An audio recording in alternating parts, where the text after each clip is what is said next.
It's gonna go tomorrow. We're not gonna do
that. So one side is it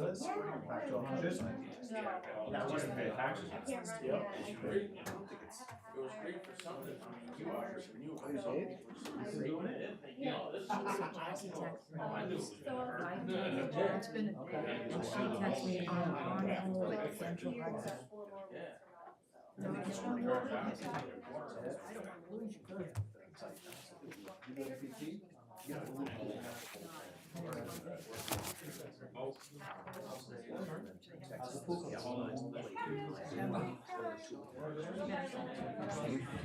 How are you? Good, how are you? Hey, Lee.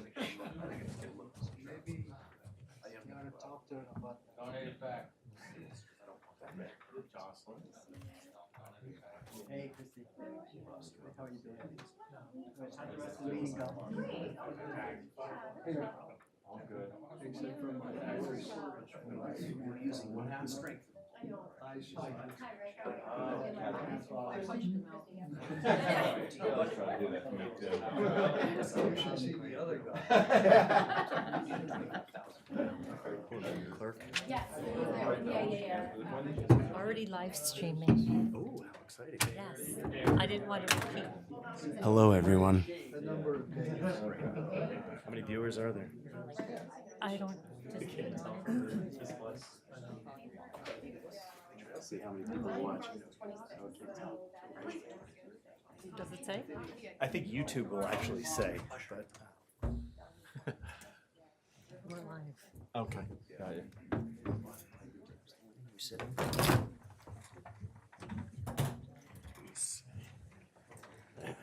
Joe. Is your ringer off? Yeah, hold on. You know what? I never really keep my ringer on. I keep the Notification. the vibration in here. Yeah. So just see here. Hey, Joe. Since I made the copy. Oh, I made those. The clerk too. already gave this to us. Oh, you already made the copies? Yeah, I made copies of this for them already. But I didn't, do you have the one for Mill Street too, or no? It's gonna be like. Thank you so much for that work. Oh, you're welcome. So it's gonna be verbal. Yeah, sure. And Michael help us. Is this the This is the same one that we just. Oh, apparently the school is off, and I asked the school. Okay, so it's the same IMA. Gotcha. We have this in our packet. Yeah. All right. I'm the one who's proposing it anyway. Don't you have spell correct? All right, We're live. we are. Okay, the village clerk just remind me to remind everybody else here, we are live streaming this meeting. So it is actually live right now on our Facebook page and on the village website. And then you can actually go back after the fact and watch meetings on our YouTube page. So just keep in mind, the microphones up here, we can push a button to stop them from being picked up, our voices, but other microphones are on in the room, so if you whisper, that mayor is a piece of work, it will be picked up and put out. So just keep that in mind. Everything is live until I tell you at the end it's not, okay? All right, why don't we begin by standing and conducting the pledge. I pledge allegiance to the flag of the United States of America and to the republic for which it stands, one nation, under God, indivisible, with liberty and justice for all. All right, please be seated. I am going to make a motion to open up the conjoined work session and business meeting for the month of April, specifically on April 18th. May I have a second? Second.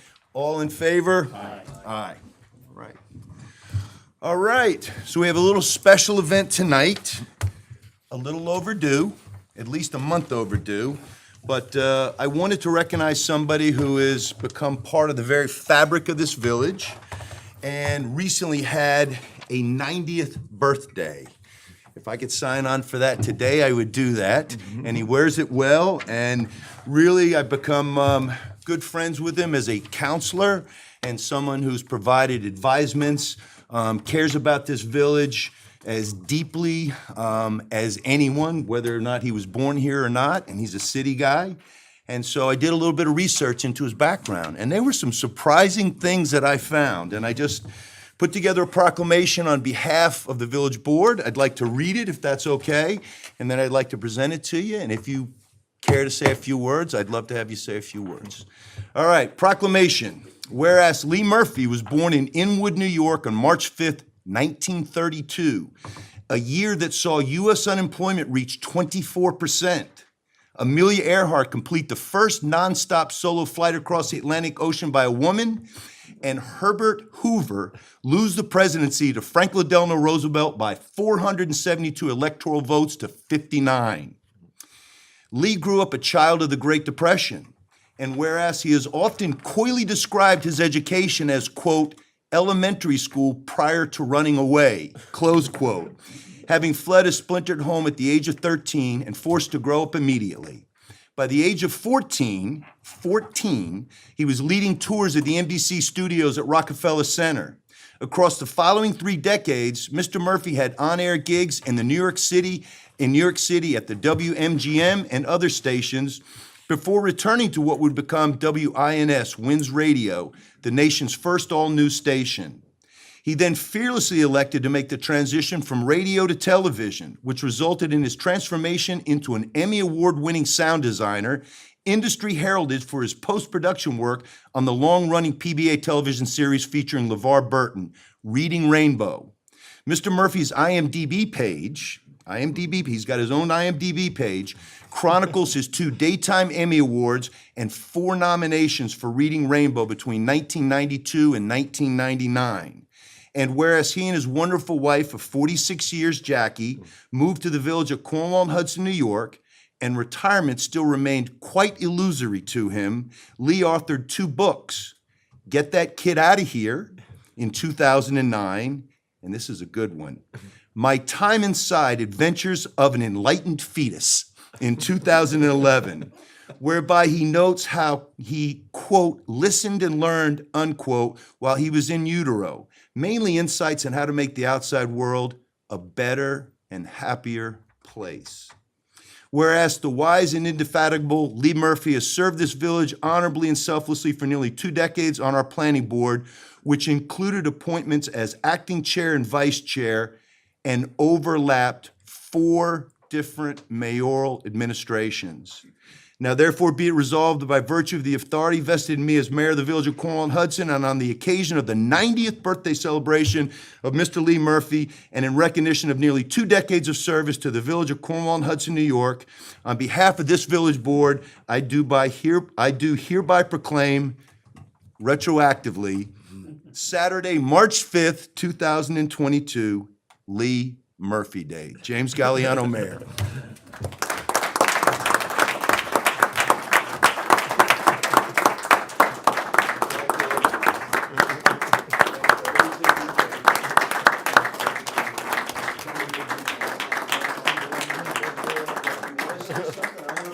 But the floor is yours. Well, you've said everything. That's so unusual coming from him. Yes. As a matter of fact, in the 23 years I've been here, I have never thought that the village owed me a penny. It never has. It's given Jackie and I 23 wonderful years here. And maybe I'll get a few more. Well, Thank you.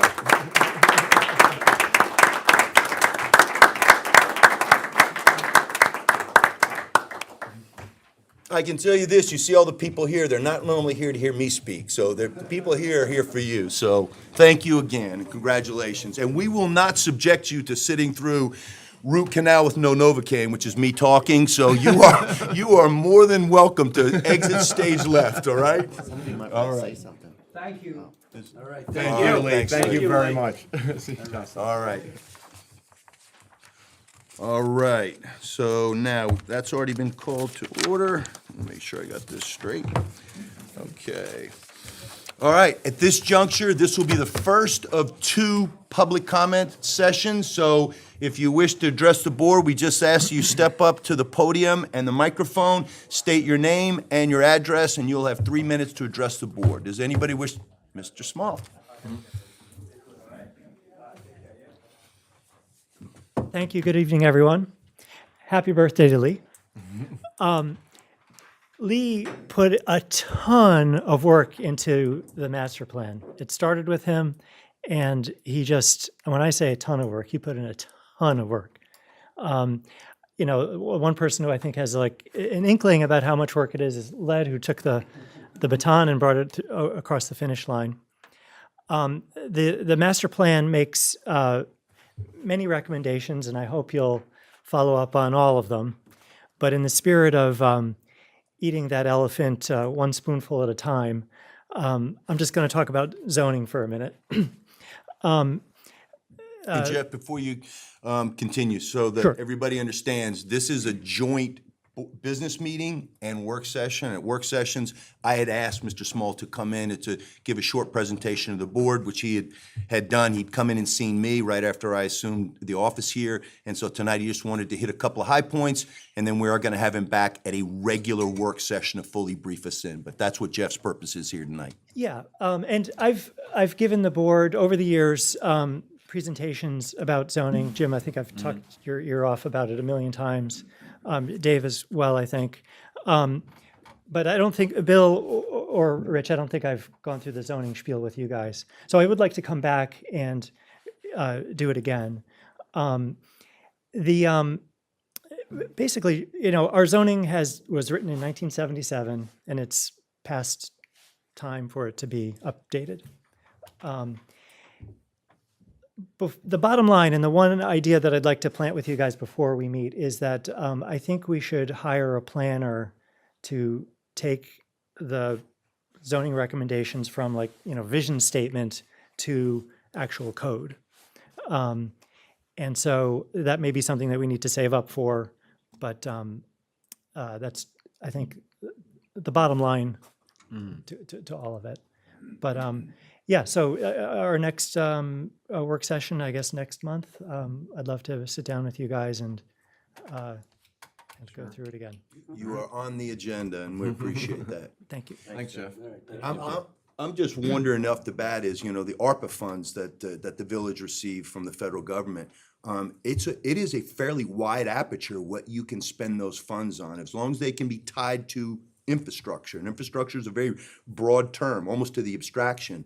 I'm just wondering if that wouldn't be something that, to your point about a planner, where, you know, seed money couldn't be Sure. taken from there to do that, because I think it's a good idea, but I do want you to be able to give a pitch again to the full board, because I've heard it, I think it's on point. I know Jim and Dave have, but I know Rich and Bill need to get read in on it.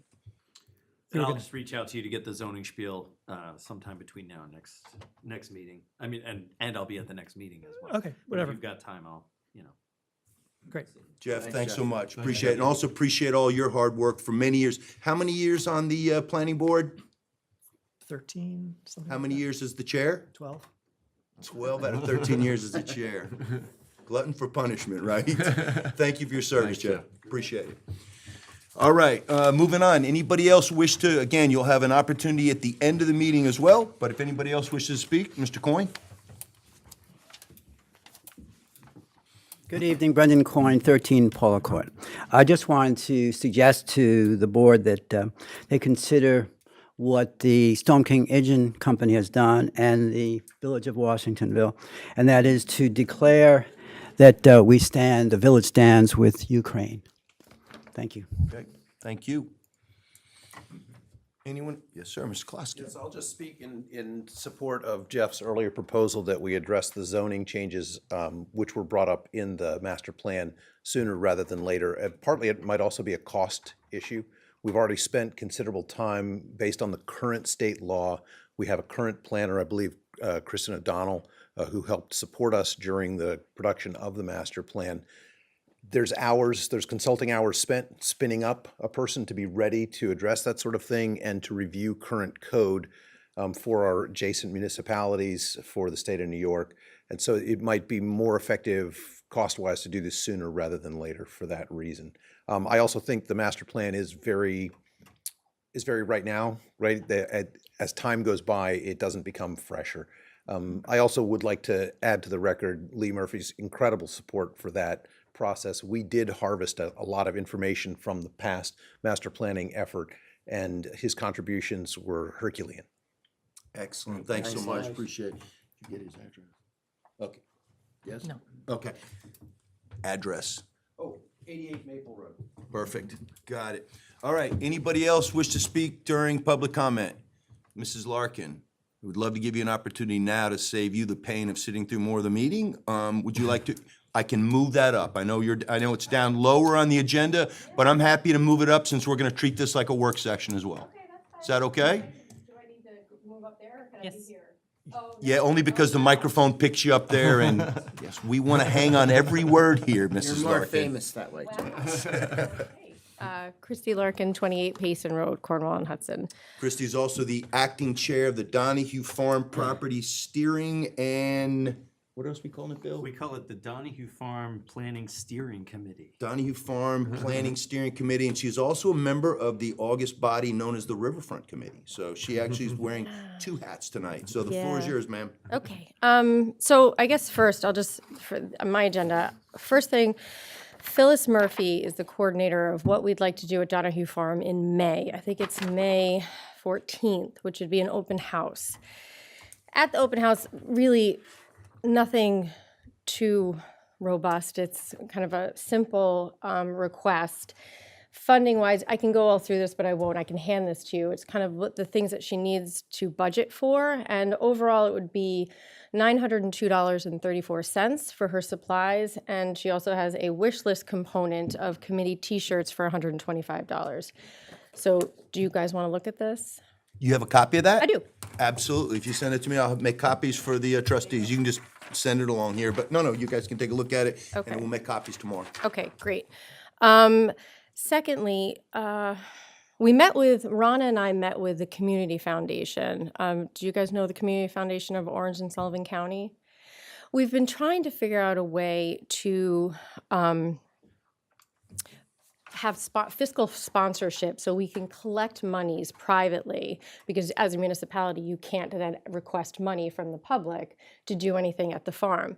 And there are a lot of needs, some smaller, some larger, and if we're looking at a grand plan down the road, we probably would need to supplement what you already have. So I have the contract that what it would look like. It's called a pass-through, and I think the attorney for the village would probably want to take a look at this, because it's not a 501c3. They're the 501c3. They would just be our fiscal sponsors.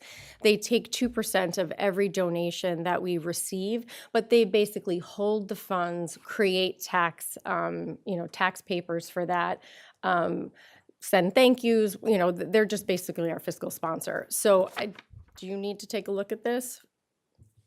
Sure. Not now, but I'm going to give it to you. Rana and I would be. His eyes are lighting up at the notion of the meter still running. So I'll leave that in your hands to let us know in the future if that would work. Okay, so that then leads me to kind of funding requests and budgeting in general. How would you like the committee to proceed with funding requests moving forward? We could do it kind of, event by event, so to speak, or would it be advisable to have maybe a piece of the budget, like a line item in your larger budget that's, allocated for Donahue Farm? This is just a question that I'd like you guys to think about. I know we have a portion of money still left over, but that's probably going to go for infrastructure needs, I would imagine, at Donahue Farm. And again, we're talking about fiscal sponsorship to kind of add to that. But what we need to do if we want to have an open house or we want to have an event, what do you guys want us to do in terms of asking for money for those things if we need it? Christy, would it be possible, and I know you got people like Dave Work and Deke, would it be possible, so we know the village purchased a property for around $620,000. I believe we banded it so that it was $180,000 that was for infrastructure repair, and then anything else we wanted to do down there. Is it possible, not necessarily using 180 as the number to work back from, that you could put together just a prospective budget for the next year and say, look, for us to do advertising, for us to do an open house, for us to, paint this or do this initially. I know we have to have a short-term, midterm, and long-term plan, but it would help the board and for me to come back to them and say, look, the committee needs X amount of dollars for such and such, and this is how much they've budgeted. For sure. Bill, I spoke to Bill today and he said the same exact thing. And I think that's a good place to start. And I'll go back to the committee with that and we'll talk about kind of short bid range and long-term goals and. Yeah, and I'm being reminded by the village clerk, it's always her job to do that, that these are taxpayer monies that we're talking about. These are not donations, where we Correct. obviously you have a little bit more leeway in regards to donations than you do with us, with the way we spend the taxpayer dollars. But those are all things that if you bring us a list of, these are the things we want to accomplish, we've kind of sketched out, we think some of these amounts are, then we can take it up here and figure out what we Okay, can do. all right, so I'm gonna move then through, and then just this, I think the last thing to think about is, and Bill and I spoke about this today as well, kind of looking into the future, there are at least 3 or 4 members of the Donahue Farm and the Riverfront Committee that overlap. And we're wondering if it would be beneficial to kind of create, what they're looking to create also at the town level is kind of a Parks and Beautification Committee. I know. With subcommittees underneath it? Kind of, yeah. So it's just a thought because there is a lot of overlap and Dave and I, we speak to you about trees for certain things and there are not a tremendous amount of pieces of property that we're not a part of right now. So it might behoove everybody if we're all on the same page and having kind of a larger committee with various subcommittees. So it's just a thought. And then I think the last, well, never mind, that's Dan's, and that's going to be on the agenda at a different time. Anybody have anything to input? Questions? So it would be beneficial for everyone that we could create an avenue where we could take donations for various things. So you're saying because the way it's set up, and I think Gene has counseled us on this before, you can't really donate to Donahue Farm per se. Well, I'm not sure about that at the village level, but as far as I know, no. The village cannot fundraise in a Right, capacity they as can't actively municipality. go out and seek funds So from what's the avenue to do that, Joe? Well, I think the community foundation, what I was just talking about. has events and dinners. So and- I brought up the same thing with the, with the riverfront, with the gazebo, different things. Mike's group, the events that they do at the, people. I really believe people would give money if we had the right avenue to. I know they would. I think we agree. We think so too. So this is probably the most streamlined way to accomplish that goal is to have them be our fiscal sponsor.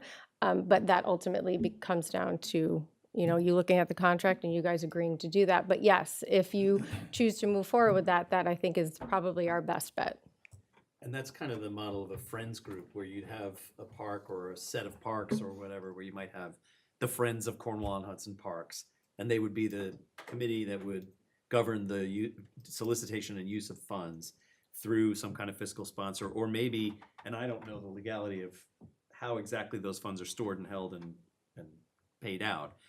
But if the municipality can do it itself, if those things are designated for the municipality, or if you need a fiscal sponsor that would be a 501c3 that would allow people to give tax deductible donations. And then the board of a friends group has to specify, it has to have a scope of exactly what they use the funds for and kind of a dedicated mission and things like that. So we supplied that to the community foundation, kind of our mission statement that we already have, and it's pretty broad. How those, what we can allocate the funds that are collected, as long as it's for Donahue Farm. It doesn't have to be. It's not like we have to pull out the very small projects that we want to work on, or even the large one, and specify it has to go to that. As long as it's going to Donahue Farm in general, we're allowed to pull those funds. But like I said, you could read through the contract. Every donation that is given is 2% is taken. So. And I think to be clear, to make sure that we're all being clear, there's sort of three buckets of expense that we're talking about, right? One is stabilization, which we've, in the purchase, there was the additional borrowed and raised and allocated by the village. For the roof repairs and other repairs, that's that 180,000, some of which, if it were available, could potentially be used for other purposes at our discretion, right, at the property. True. The second bucket is kind of committee activities, right? That's like the open house, hiring a planner if necessary at some point, anything where the committee is looking to spend money in pursuit of what they're doing. And then the third is, hey, we want to, and this is hypothetical, if we wanted to, if the committee decided that they wanted to revamp the interior of the barn and make it an event space or something like that, that's where the real, long-term Yep. expenses come in, and that's, Right. So planning for that in advance. That's it.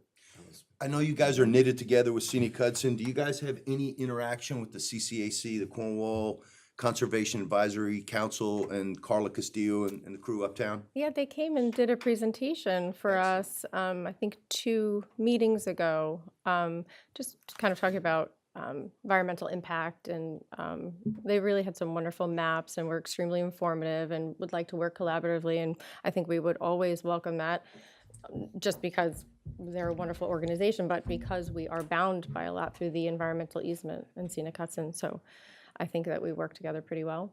Perfect. Anybody else? Since we're on Donahue, Since we're on Donahue Farm, we're just still waiting on Scenic Hudson had put forth a scope of work for the public access agreement. There is a public access agreement in place that basically specifies how the village has to make the trailhead open to the public. That continues, but they wanted to, since it changed ownership, just change a few elements of that and offer their assistance with making sure that the driveway and the surfaces are all maintained and that the mowing continues and snow plowing and things like that. I'm waiting for them to send back a scope of work with figures in it. But that's coming soon. And I know we'll get into all the thank yous later because our folks did a lot of things, but Dave Halverson's crew did a nice job of doing some immediate patching down there because that road out to the trailhead resembled something that was bombed and pockmarked, and it was awful. I mean, to the point that it was dangerous. So thank you, Dave, for that. Anybody else on the board? Anything from Ms. Larkin? Just one other thing.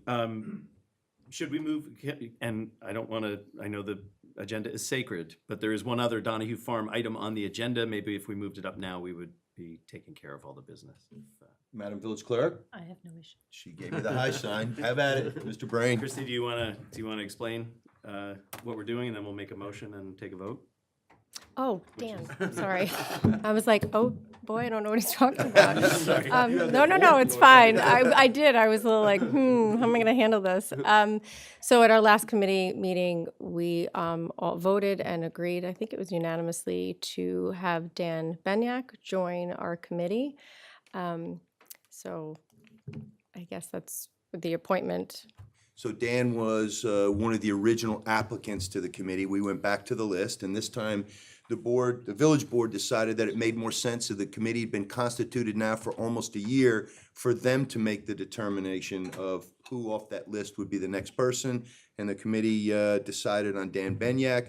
I'm probably gonna get his title wrong, but he is, I believe, a senior vice president at Montefiore St. Luke's Hospital. He works between the Bronx and between the campus here. He's actually left that position, and he is now, yes, he is, I think, one of the founding members of a new company. Really?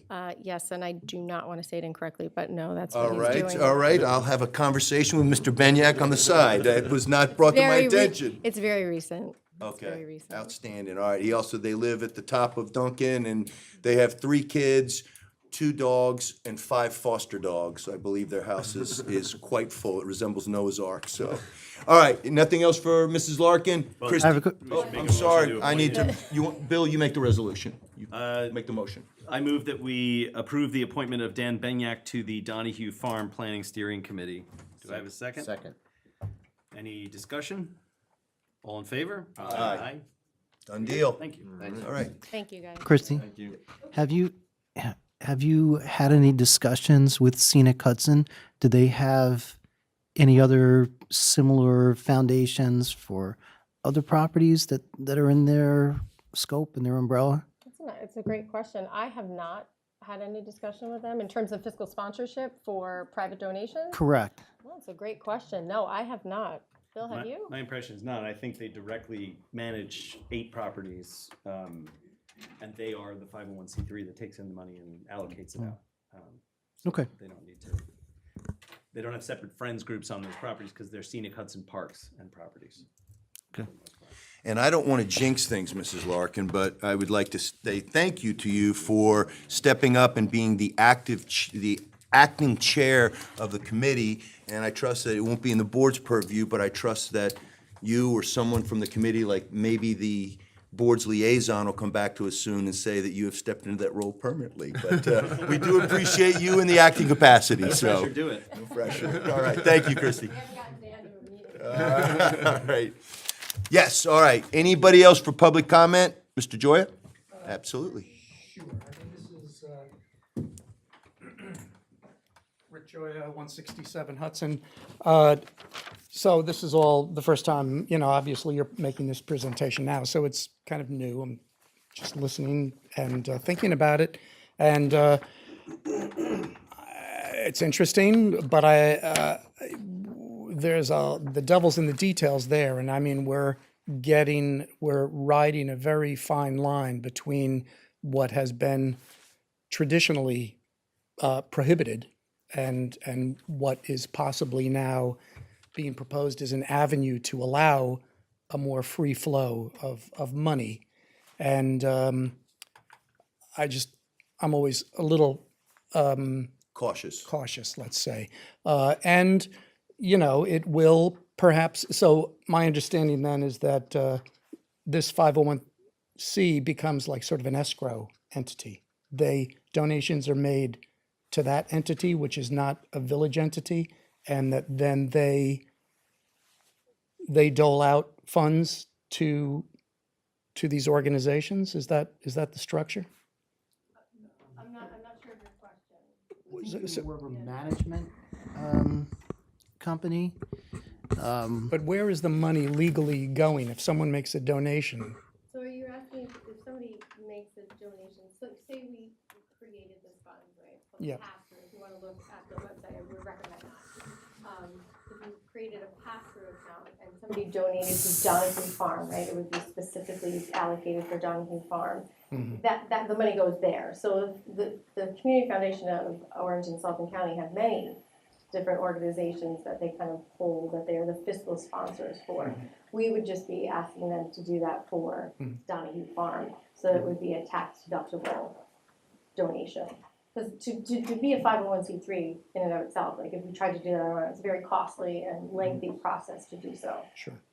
So then, then the Orange and Sullivan County, what is the name of that group? It's the Community Foundation of Orange and Sullivan County. Okay, Community Foundation. Are they doing this sort of thing with other municipalities? I won't speak to other municipalities, I don't know that, but if you look on their website, I think you'll be very pleased with the organizations who utilize their services. Mike Trainer had his hand up in the back. Mike? Yeah, Rick and Chrissy, just to be clear, the movies, the special events committee, that's who we use to manage our funding as well. Okay. So you make a donation, the check gets made out to our group, they hold on to it. Mm-hmm.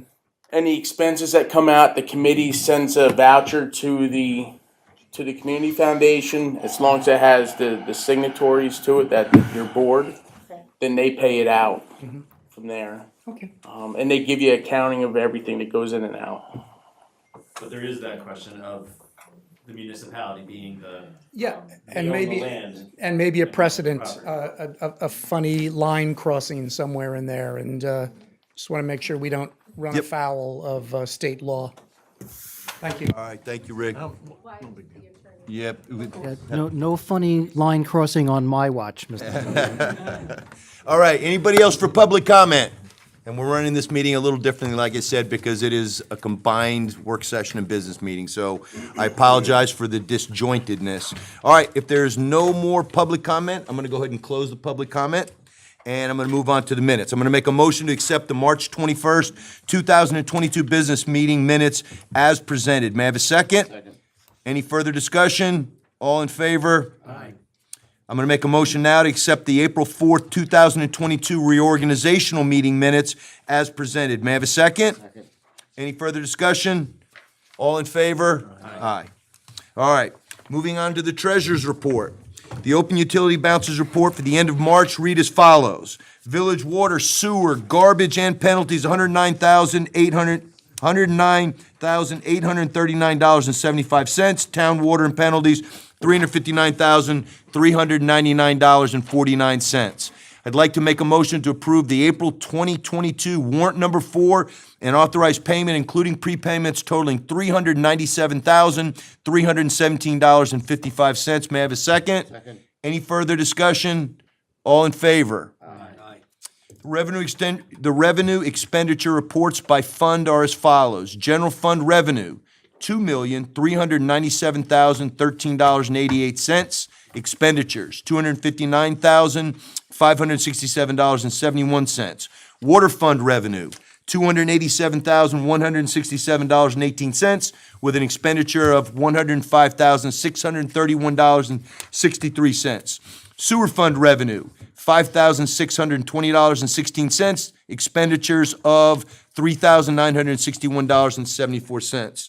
Total receipts, $2,689,801.22, or 34.23% in anticipated revenues, and $369,161.08, 4.7% in anticipated expenditures through the end of March. The sewer capital fund balance is a total of $447,041.68, including interest, through March 31st, and the amount collected in village taxes is $2,298,359.51 through March.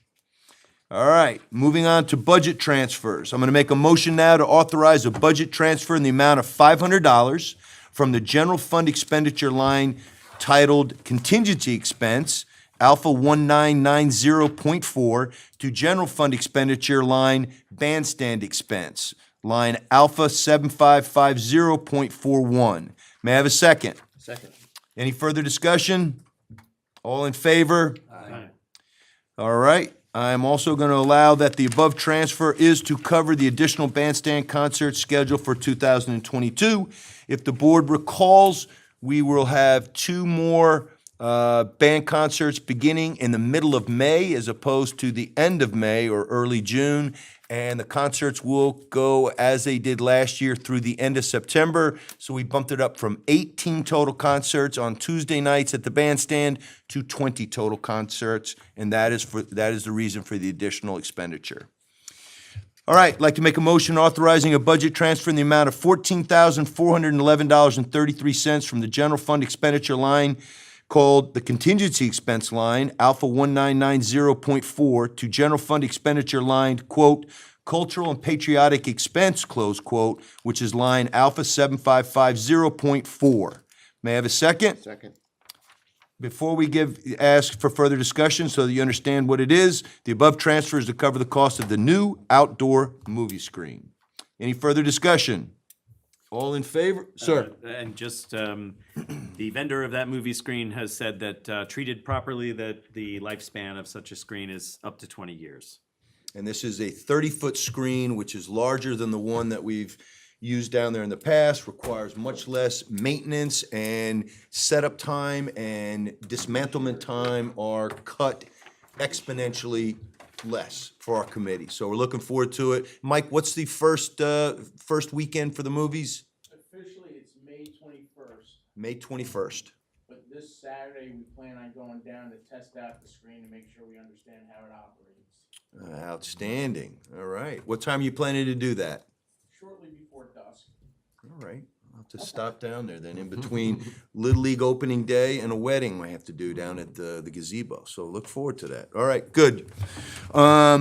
Moving on. Oh, I got to call the vote. All in favor? Aye. Aye. All right, board department reports, beginning with the building department. Trustee Carnwright. Village of Cornwall and Hudson Building Department report for March 2022. Building permits issued 14. Certificate of compliance occupancy issued 14. On-site inspections 44 total. 16 as we are have a new schedule that the building inspector has been keeping. There were 16 done on 9 to 5. There was 19 done on 5 to 10 p.m. and compliant inspections were 9. Violations were 6, stop work orders 1, municipal searches 9, solar panels 1, fire inspections 1. Manny Carmona, code enforcement officer. Sir, anything to add? I know we have a couple of agenda items that are going to involve you, but anything to add from the report or? All right. So one of the things, just for those in attendance or those following along, one of the things that we're looking at in the building department is whether or not we do need or require an extension of hours. Mr. Carmona works full-time in Nyack, works part-time for us, does a 10-hour shift on Mondays, and then does 2 5-hour split shifts on Tuesday and Thursday, man. And initially, the board was a little concerned about the timing of that and how that would impact residents here. But we seem to have found thus far, and what are we, about 45 days into our test package, that the numbers seem to support people wanting inspections done after work. Correct. So, Yes. all right, the board will continue to do that. We're looking at a 90-day trial period to see if this works and then determine whether or not we need to make adjustments. And if the caseload supports it, the board is going to consider possibly hiring another part-time officer to assist on other days, just to make it easier for our residents as we, not that the pandemic is gone, but as it's slowed down and people are starting to do more work and invest more in their outside of their buildings, between pools and fences and patios and decks and things that require inspections. The work is piling up. Manny's also done a great job of really embracing the fire inspections for all of the commercial properties within the village as well as residential properties. He's not making many friends doing that, and neither am I, but it's part of it. And as I tell our code enforcement officer, if it's part of our code, you enforce it. If people have a problem, they can come to see us. And if it's something that's wacky or sideways, it's on this board to fix it. So, all right, moving on. Next department, fire department. Deputy Mayor Kane. All right, the report for March of 2022, there was 1 hazardous material event, 8 medicals, 1 motor vehicle accident, 2 hazardous conditions, 5 automatic alarms. There were 2 meetings, 2 work details, and 14 drills for a total number of 35 events for 184.5 total volunteer hours. Chief notes that the department has taken delivery of the replacement command vehicle. It'll be sent out for installation of radios, emergency lights, and lettering. The company also accepted a new member, Melissa Pizarro Spini, at its April meeting. Testing of the department's ladders and hose is scheduled for April 22nd. Captain Thomas Tramer passed his EMT exam, great. And the chief is compiling a list of maintenance that needs to be performed on station and on the apparatus. And that's it. Thanks, Chief. I'm surprised not to see Assistant Chief Quinn here. So he's become a mainstay. He's at a mutual aid drill with the New Windsor Fire Department at our riverfront. I figured he had to be working on fire business not to be here. All right, Chief Trainer, anything to add to Deputy Mayor Kane's report? No, I'd just like to mention that Melissa Spini, she comes to us by way of Argentina. She's in the area as an au pair, and she expects to spend some time here, so she wants to give back to the community. Wow. And we just got an application the other night from a gentleman that lives at Jogues Retreat. that would like to be involved. So our membership keeps growing. So what are we up, new members, what are we up to now, Mike, recently in this past year? 8? Seems like we're taking one in every month. That's great. We're very fortunate. I don't know. I think it's something in the water. I'm not sure. But See what you did there. we'll keep See it what up. you did there. Or fluoride. All right, I'm sure there's going to be a plenty of accolades headed your way for the wonderful job on the Easter breakfast that you guys do. Is there anything that you want to add on that? You briefed me this morning that we did. Residents here and attendees were, in your words, very generous. Yes, they were. They were very generous. We even had a Porsche car club come through. They participate by donating to our boot drive. We Were had they driving the speed limit is what I They wanted to were. know. And They were there? were. And did they have functional mufflers? Is the other thing I'd like to know. They were very quiet, surprisingly. Really? Yes. And we had a group of ladies that came from Tulsa, Oklahoma. And they were on their way to Bermuda, so they decided to stop here for breakfast. Wow. Look at that. So All right. it's getting around. It's the place to be. How do you top that? All right, thank you, Chief. All right, moving on to the Police Department, Trustee Brain. The Cornwall on Hudson Police Department monthly report for March 1st through March 31st, 2022. There were 363 total calls for service. There were no felony crimes. There were 2 fraud under misdemeanors and violations. There were 2 fraud calls, 4 petit larceny, 1 harassment or aggravated harassment. There were no arrests. Vehicle and traffic. There were 5 property damage accidents, 4 traffic summonses issued, 3 traffic warnings issued, 2 parking summonses issued, 5 traffic enforcement posts, and 1 speed or radar sign posting. On non-criminal activity, there were 4 fire response calls, 2 domestic incidents, 4 alarm response calls, 2 noise complaints, 4 suspicious person calls, 1 suspicious vehicle call, 1 animal complaint, 2 disorderly adult calls, 1 disorderly juvenile call. As far as department assists, there were 3 assists of the town of Cornwall PD, 8 EMS assists, 1 for other agencies, 2 for other police agencies, 3 welfare checks, 2 citizen assists, 1 COH DPW assist. As far as notes, during the month of March, Cornwall on Hudson PD received a grant award from the NRA, the National Rifle Association, in the amount of $260 to be used toward the purchase of COH PD firearms training ammunition. During the month of March, Police Officer Kapchik attended the radar and LiDAR training and certification at the Orange County Police Academy in Middletown. Also during the month, the police department placed body-worn cameras into full service. And the chief requests that the village board interviews a police officer candidate, which we did this evening at 6 p.m., Robert Thompson, which we did this evening. Respectfully, Chief Stephen E. Dixon. Chief, anything to add? Just reiterate the body worn cameras, everything's been working out well. The quality of video has been very good. They've been used by officers now for a couple of weeks, no bumps in the road.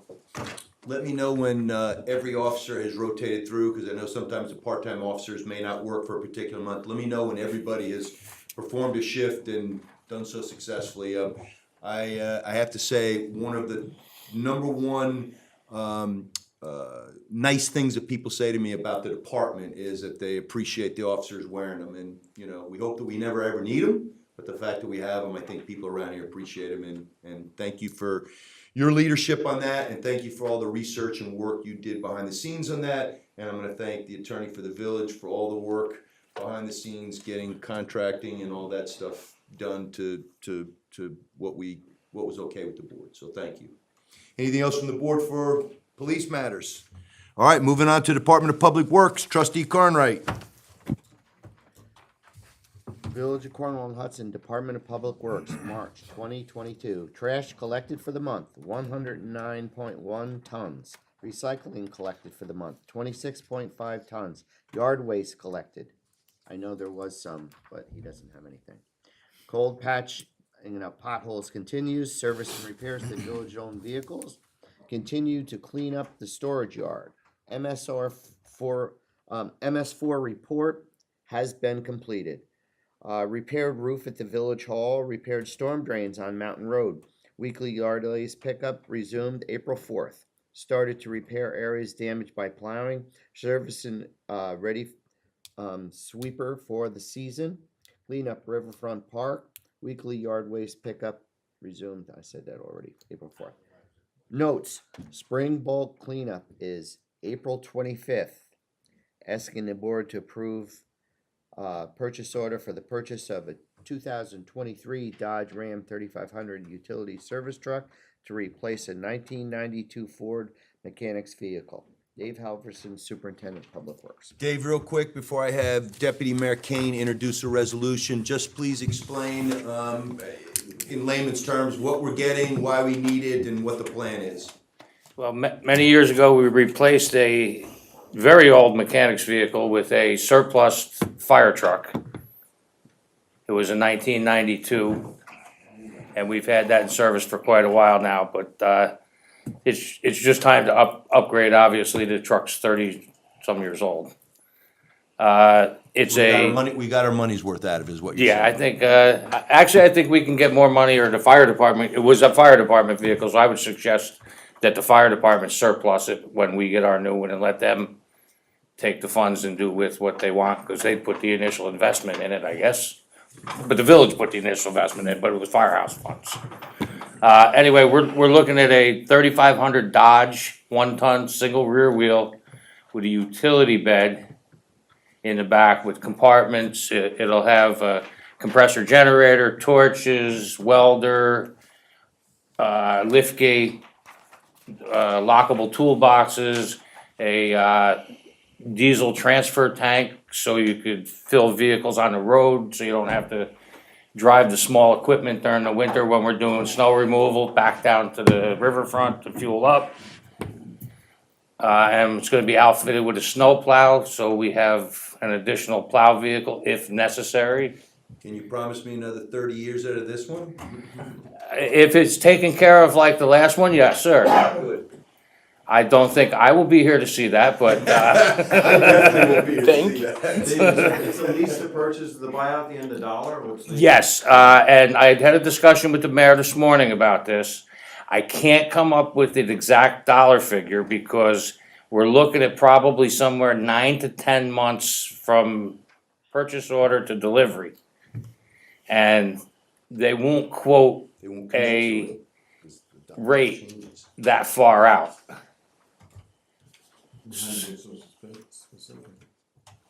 So We're looking at, we're looking at a 5-year lease purchase. Yeah, no, I was just The looking at vehicle the- itself, we're looking at $110,000. Okay. This is on state bid though? This is off of Onondaga County's contract, which we've piggybacked off many times, including all of the equipment on the vehicle. Okay. I'll go with the number, but we can, let's come back, or do you want me to go a little bit higher? Like I would say 110? 110, Yeah. and then we can always adjust it when the vehicle comes in. You may have to adjust the amount It's got Okay. 6% is added, isn't it? for 2023. All right, I'll make a motion to authorize the mayor to execute a 5-year lease to purchase agreement with Robert Green Truck Division, Rock Hill, New York, for a 2022 Ram 3500 4x4 pickup at a cost not to exceed $110,000, including an electric spreader. Can I get a second? Second. Any further discussion? Questions. These aren't showstoppers for me, but I just want to be clear that I'm looking at the itemized list that you gave us, thank you, of all the features and add-ons and everything, and I just wanted to understand, one of them here is $9,206 for a Reading Classic 2 98G, 56-inch CASRW. That is the utility body for the back. We're actually purchasing a cabin chassis. Okay. And if you look down further, Trustee Gaylor will be very familiar. The last item on there is the estimate for the 2023 model year, which is what we are most likely going to end up with, because they're not gonna be building the 2022s. It's included in that price, but it's a $6,000 increase, just in the model year for the cabin chassis. Right. I just wanna make sure. That's how everything is going up. I just wanna make sure I understood what some of the add-ons were. And the other one is, I see that a diesel engine is listed here, presumably it comes with an engine, but, this is. It's a $6,000 option for the diesel, for the Cummins diesel, which we currently have 3 Dodge Rams in our fleet. All 3 are Dodge Cummins. And it's very easy to keep parts in stock. Good. Thank you. Call a vote, all in favor? Aye. All right. Thank you. All right, and Dave, anything else to add, or you covered it? I think we did cover, we got the yard waste, and the iWorks thing was taken care of, right? Yep. Okay. I do want to thank Dave's guys, and I'm glad that Mr. Joy is here, because Mr. Joy was one of the benefactors for us. But one of the things we're trying out this year to help mitigate the wild Canadian invasive species of goose that we have, I'm trying to think of the right word. Fertilize the water. Fertilizing is a good, right. So we have a number of faux predators, and the Joyas donated 3 to me. I had some other people donate a vast array. So we have red-tailed foxes and we have coyotes. And these guys, the DPW guys, are gonna do me a solid, and when they do their mowing, once they get these things, they have to be stuffed, by the way, they don't just come, you have to actually put some, they have to be stuffed. And they sit on a pole, and the wind will actually spin them, and then they have the lifelike tail. So the DPW guys have given me a rash of good-natured, you-know-what. But I do appreciate what they're doing, is we're trying everything possible to avoid having to bring DEC in and do something else to mitigate the goose population down there. So thank you, Mr. Joya, and Dave, thank you for your guys doing what they're doing. You have something to say? Yeah, well, since we're on the park, the boat docks have been Yes. put in place. And I also have purchased 10 new picnic tables that'll be put down there shortly. Yep, it's gonna look nice. Some of those picnic tables, I think, were put down there when the village was established in 1609. They've put in some solid work. We're gonna have some new ones put down there this year. Dave, are all the old ones gonna be taken out of there, or are you leaving any of them? We're gonna leave the good ones there. We're gonna take some of the ones that are no good and we'll get rid of them. Okay. No, I just think it'd be like, I walk my dogs down, it used to be the old Clark Avenue, but down there, Paget Sacker Park. Yep. I don't know, I'm just saying if you have. If we have one, we'll put one there. Yeah. We can do that. Bad idea. Yeah, they used to be there. Okay. We used to get word there too. That's back in the day. Okay, So did so moving on to the next department report, Trustee Gaylord, the Water Department. March 2022, monthly report, Village of Cornwall and Hudson Water Department. Monthly production, 20,928,000 gallons for a daily average of 675,97 gallons. We collected 38 samples in accordance with our approved water quality monitoring plan. We collected 12 samples in response to boil water advisories issued following the water leak repairs. Repaired the Black Rock water treatment plant pressure reducing valves. Black Rock placed online. And 111 utility markouts were completed. Continued leak detection. Water main leak repaired at Hedges Avenue and Grandview Avenue. Water service line repaired at Tamara Lane. Repair curb valves at 199 Willow Avenue. Leaks repaired by property owners, one at 2 North Street, the other at 282 Hudson Street. Performed inspection of pressure reducing valves. Red commercial water meters, red town and village water meters. 5 final water meter readings were completed. 23 residential water meters were replaced. 9 miscellaneous customer appointments completed. 3 water line inspections completed. Began the cleanup of the Maple Avenue building roof. Painted chemical room at well system treatment plant. Provided water department records to engineers as part of records management project. Sincerely, Michael P. Trainer, Water Superintendent. All right. All right, thank you, Superintendent Trainer, anything to add?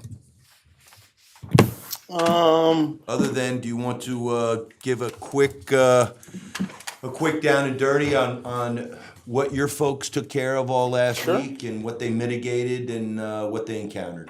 Sure. So, about 6 months ago or so, we discovered that there was a 16-inch water main valve that was leaking out on Ores Mills Road in the town at the intersection of Beeks Road. That valve was installed in 1964 as part of the old Con Edison project to build a hydroelectric plant. They built out our water infrastructure as part of that project. We waited until the Black Rock plant was online and so that we would have enough water on this side of town, because we only have one plant that's actually on the east side of the Moodna that can provide water to the town and village. So we had to wait until Black Rock came online. The leak got progressively worse. We scheduled the repair for last week while school was out, because in order to do the repair, we were going to have to put the entire west side of 32 out of service with water, including the high school. The repair of the valve was completed as planned. However, one of the isolation valves that we had closed failed to open. And that was preventing any water from our wells from getting into the town and village. Again, that isolation valve was installed at the same time as the other one. We immediately started to move to have that valve replaced, but we had two other valves that failed as well. One did not close enough so that we could remove the broken valve, and then the fourth valve broke in the closed position. So long and short of it is we had to bring in two additional contractors, one from South Jersey, to install a what they call an insert valve, which is when they install a valve into a live water main. So you have to imagine this, it's a 16-inch water main with about 120 pounds of pressure of water in it, and these guys install the valve right into the main while it's live. That took about 8 hours to do on Wednesday evening. Once that was installed, that allowed us to shut down the 16-inch transmission line completely so that we could remove the broken valves, install the new valves, and then fire everything back up and get water back into the town and village later in the day on Thursday. Michael, the collateral damage, what was the longest period of time and the number of impacted residents being without water? So we had about 200 service connections without water. So that's about a little under 10% of our service connections. The longest anybody was without water consistently, I would say, was probably about 8 hours or so. It was off and on intermittently throughout the process because we didn't want to leave them without water entirely as we formulated our plans. The big thing is the conservation of the water that we've done. You notice there 675,000 gallons was our daily production last month. When we were up over 1 million gallons, there's no way we could have sustained that with just Black Rock plant that can only produce 400,000 gallons a day. So our chief operator, Donnie Bride, and the other guys, they really worked hard to make sure that one plant that cannot make enough water, in conjunction with our storage, they manipulated everything to make sure the majority of the town and village still had water throughout those 2 days, 2.5 days. What was the longest boil water advisory we had any residents under? They were on boil water from Tuesday afternoon until Saturday afternoon. Mike, how many more of these valves have you estimated that we have? When I'm saying these valves, these early 1960s, mid-1960s valves that we have to anticipate are gonna... Yeah, so this particular... Now, we do have valves that are much older from 1895. Oh, that's it, okay. Yeah, but we don't have problems with those valves so much because these valves that were installed in 65, they're rather unique, the way they operate. We still don't know why they chose these valves. The Con Edison did, but That's what our engineer spec'd out. We believe we have about 6 more on the 16-inch main. But now, where they're located, we'd still be able to bring water in from the wells and stuff and reroute things. It's just where those valves were, there was no way to loop the water around. Now, what, if anything, do you think we could do better next time in regards to notifications? We obviously use our social media, we use our Facebook page, we use the village website, we used our Code Red alert. What other means of notification, and is there anything we can do better next time, you think, or anything the village needs to look at to making a better or more robust communication system? Yeah, I don't think there is. We went out a week and a half ahead of time to the area that we knew was going to be affected, and we gave them all notices a week and a half ahead of time. Prep the battlefield. Exactly. And then the night before the work, we gave them a code red messaging. The one thing is we can remind our residents that they can sign up for Code Red. Code Red will send an automated message to landlines. So if you have a cell phone, unless you're registered with the system, you're not going to get the message. Yeah. And that seems to be part of the problem. So we have been diligent over the last year and a half, 2 years about getting the word out. It's just a matter of people signing up for it. And I know we learned a quick lesson. I know there were people that were calling after hours, and we quickly realized that we needed to have a message left on the phone here. People were calling going, people that didn't get the message for whatever reason. They didn't sign up for it, or they didn't look on here, or they weren't home. But leaving a recorded message on here helped, I think, mitigate a number of folks that called here in a panic at 7 o'clock at night, and there's nobody here. Yeah, you know, and I don't want to downplay it, but there's always going to be something that people are going to want. You know, we had one gentleman who was upset. He came home from work at 4:40. He had no idea, and he got his letter and was dropped off at his house at 5:30. You know, and he was upset by that. You know, we try to make notification ahead of time if we can. Unfortunately, the way that the project played out, there was no time to make notification for the expanded area. Gotcha. Okay. That's the area east of 32. Correct. Cedar and. Correct. And replacing these future valves, we have to have the outside company do it? We don't do it? We might be able to do it. It all depends. If it works out the way we expected it to, we can do it like we were going to do on Orrs Mills Road. We replaced that one. What's that? You have to have a proper shut-off. Exactly. You have to have the other valves that shut down.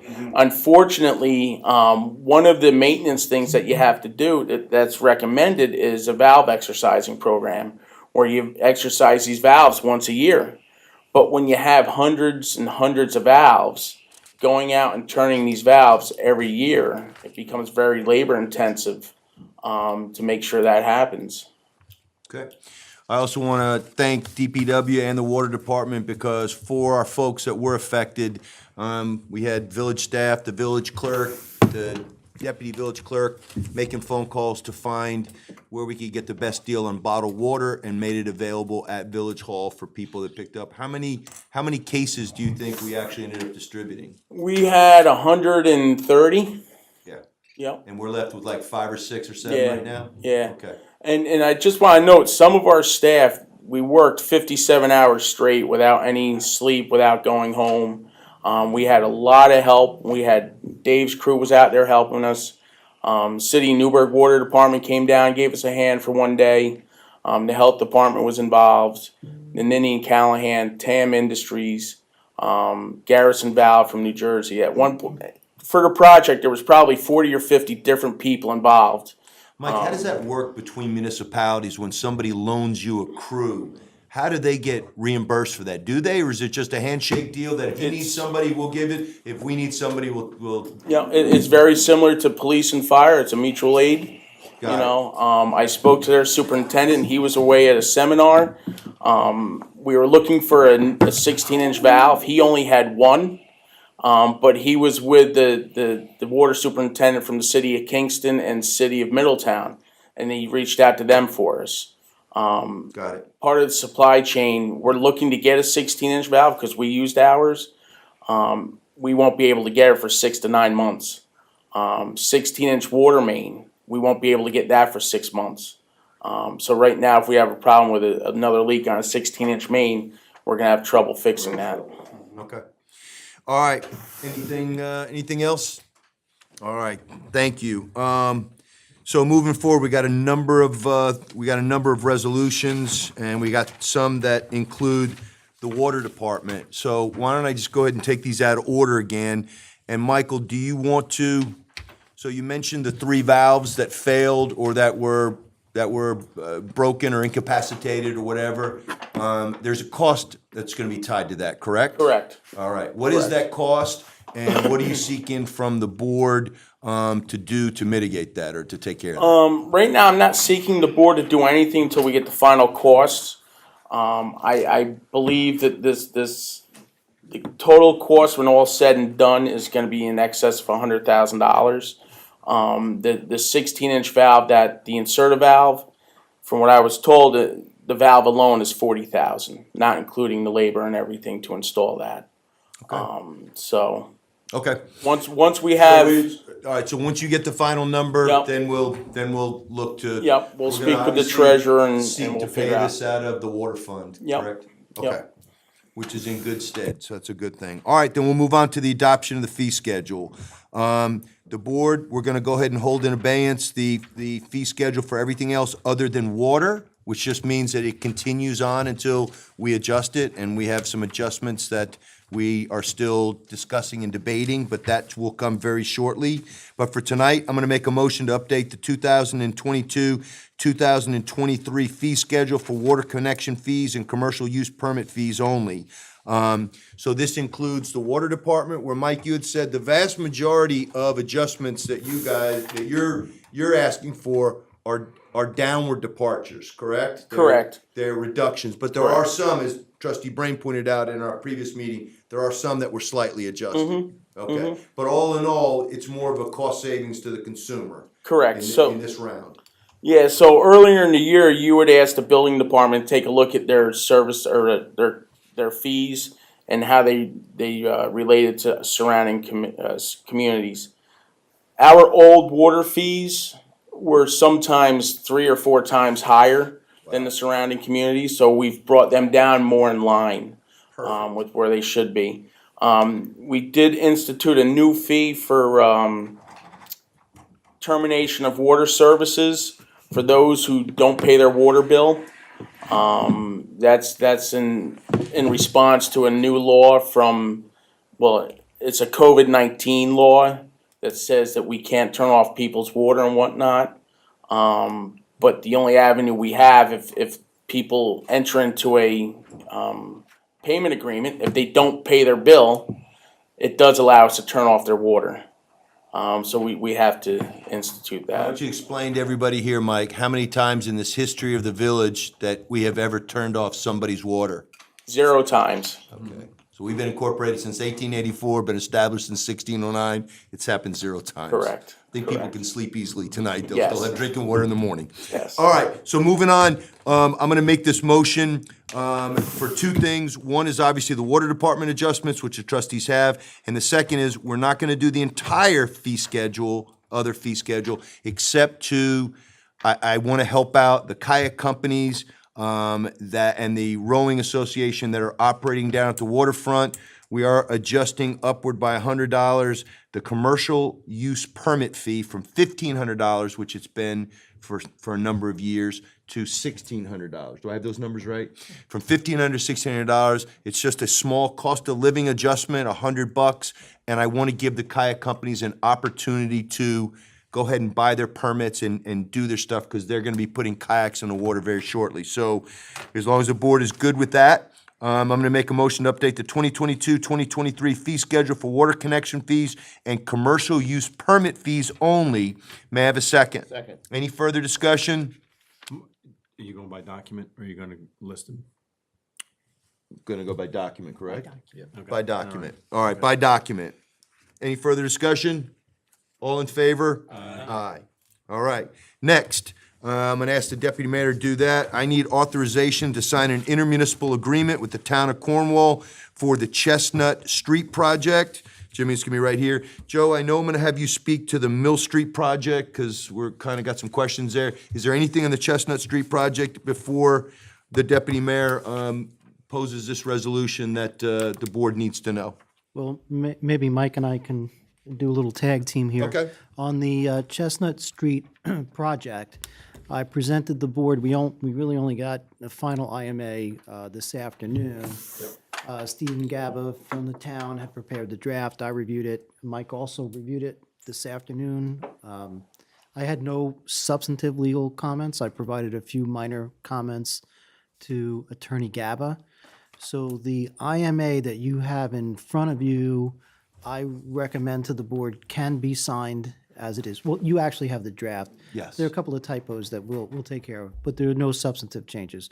So my recommendation to the board is that they can certainly authorize you to sign the IMA with the town. Now, with respect to the project itself, there are two components. There's a village component of the project and a town component of the project. The town is putting in new sidewalks.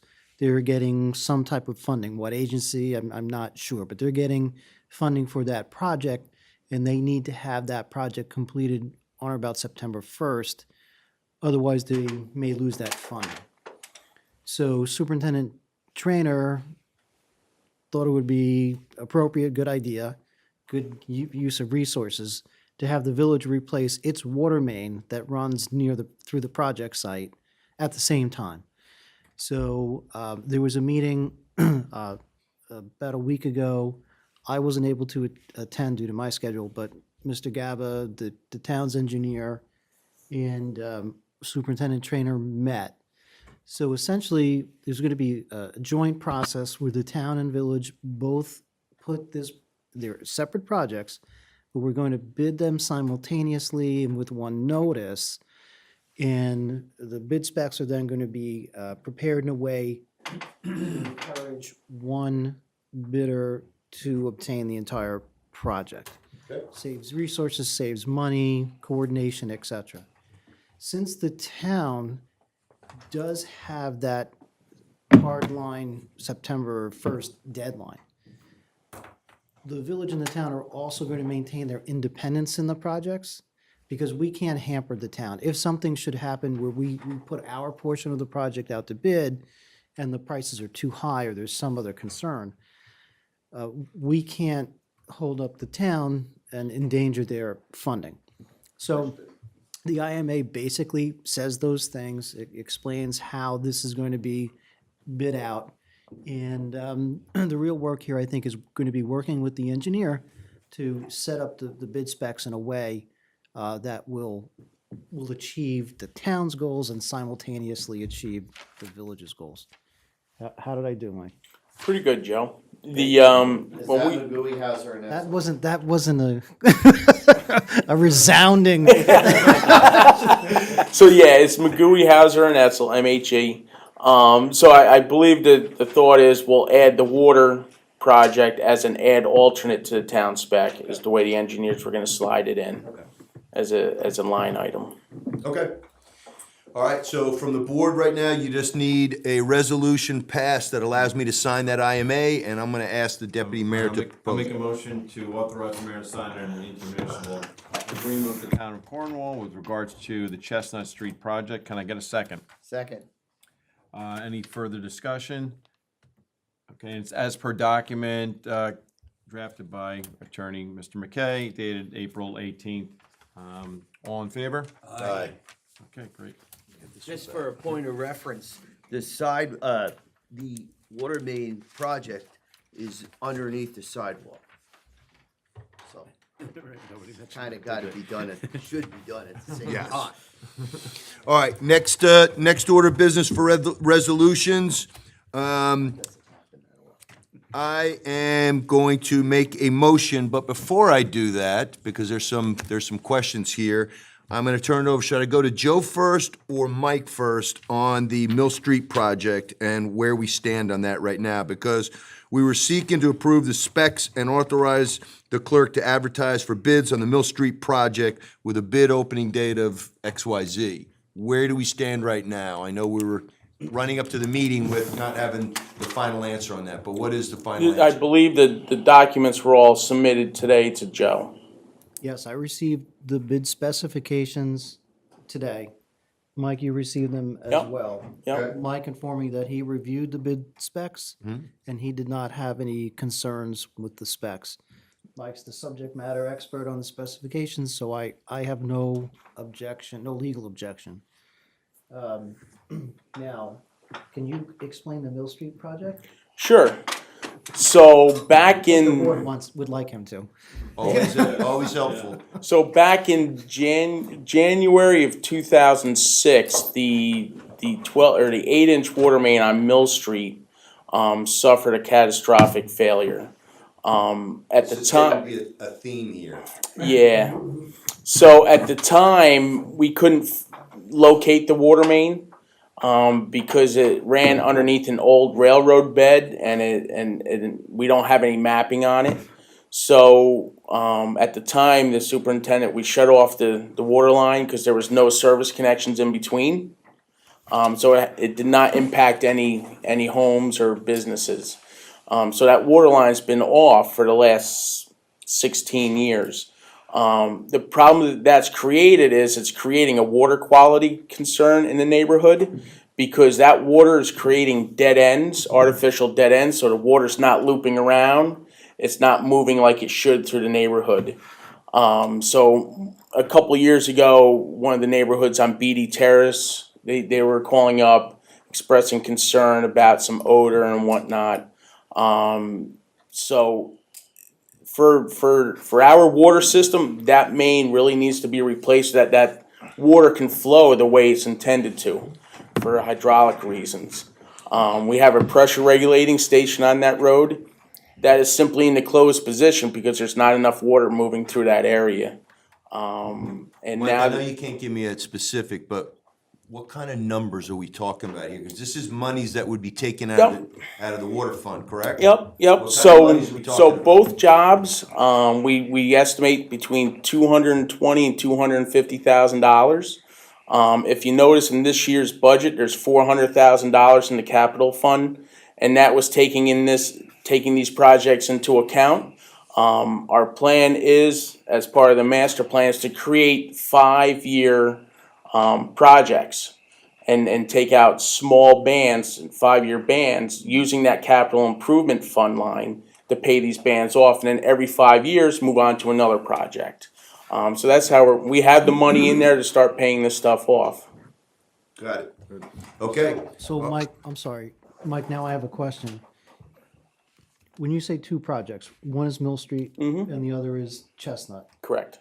So our discussion was we would accept the specs, authorize the clerk to publish at a date which is on the same date as Correct. the Chestnut Street. Correct. project. Yep. But now, is this going to be financed through a ban, or is it cash sitting in the? It's capital? however the board wants to go about it. You know, we got 400,000 sitting in the capital line. I would have to talk to the village treasurer and find out what the best route to go on that is, whatever makes the most sense and is the most fiscally responsible. Yeah, the rates are still low. They're not. The rates are rapidly ascending. So, yeah, I guess we'll take a look at that and see what makes the most sense. I mean, we have the money for those two projects, but does it make sense to take out a loan on it if we can get it at a decent rate? Well, the question may also be the timing, right? So since we're talking about having the bid opening on the Mill Street project at the same time as the bid opening on the Chestnut Street project, which is going to be soon because the town needs to move forward by this and complete it by the September 1st deadline. So we can certainly, whatever the treasurer recommends as far as how to finance the project. But then the question becomes, before we know how we're going to finance it, do we set a bid opening date for it? Well, that's what. Yeah, Well, that's we what have we're to not- know how much the bids are gonna be before we know how much we need to finance, right? Yeah, right. So we need, tonight the resolution is just to set the bid opening Yeah. date. That's it. Yeah. I understand. So is there any Is there any concern about having it too close to the bids on the Chestnut Street project? Does it No. matter? We prefer having it close Okay. because again, we hope to have the same bidder Right. bid on both because they're in close proximity and that would reduce the mobilization costs and the personnel costs and everything. And Mike, if we didn't do it via ban, with their capital improvement plan, I mean, we still have the time, if, what I'm saying is this, if we paid this, with our fund balance, we can implement the capital improvement plan over the next series of years, follow-on years to build up for the next large project, so to speak. Yeah, so when we put the budget together, part of the idea was to put $400,000 in the capital improvement so that we could, if we proceeded with these projects, we could take out a 5-year ban and have money there to make payments over that 5 years to get this work done. Okay, so Mike, I need a date. Can you, I mean, Well, the date for the bid opening? Yes. The date for the bid opening pursuant to the IMA that you're gonna sign is to be determined. okay, so we can't pass a resolution tonight on this. Well, Just to set the- we could accept the specs and authorize the clerk to publish for a bid opening date, which is the same bid opening date as the Chestnut Street project. Okay, let me try this then.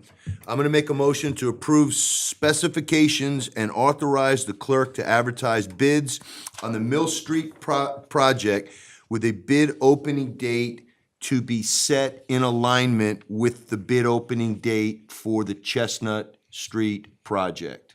May I have a second? Second. Please, no further discussion.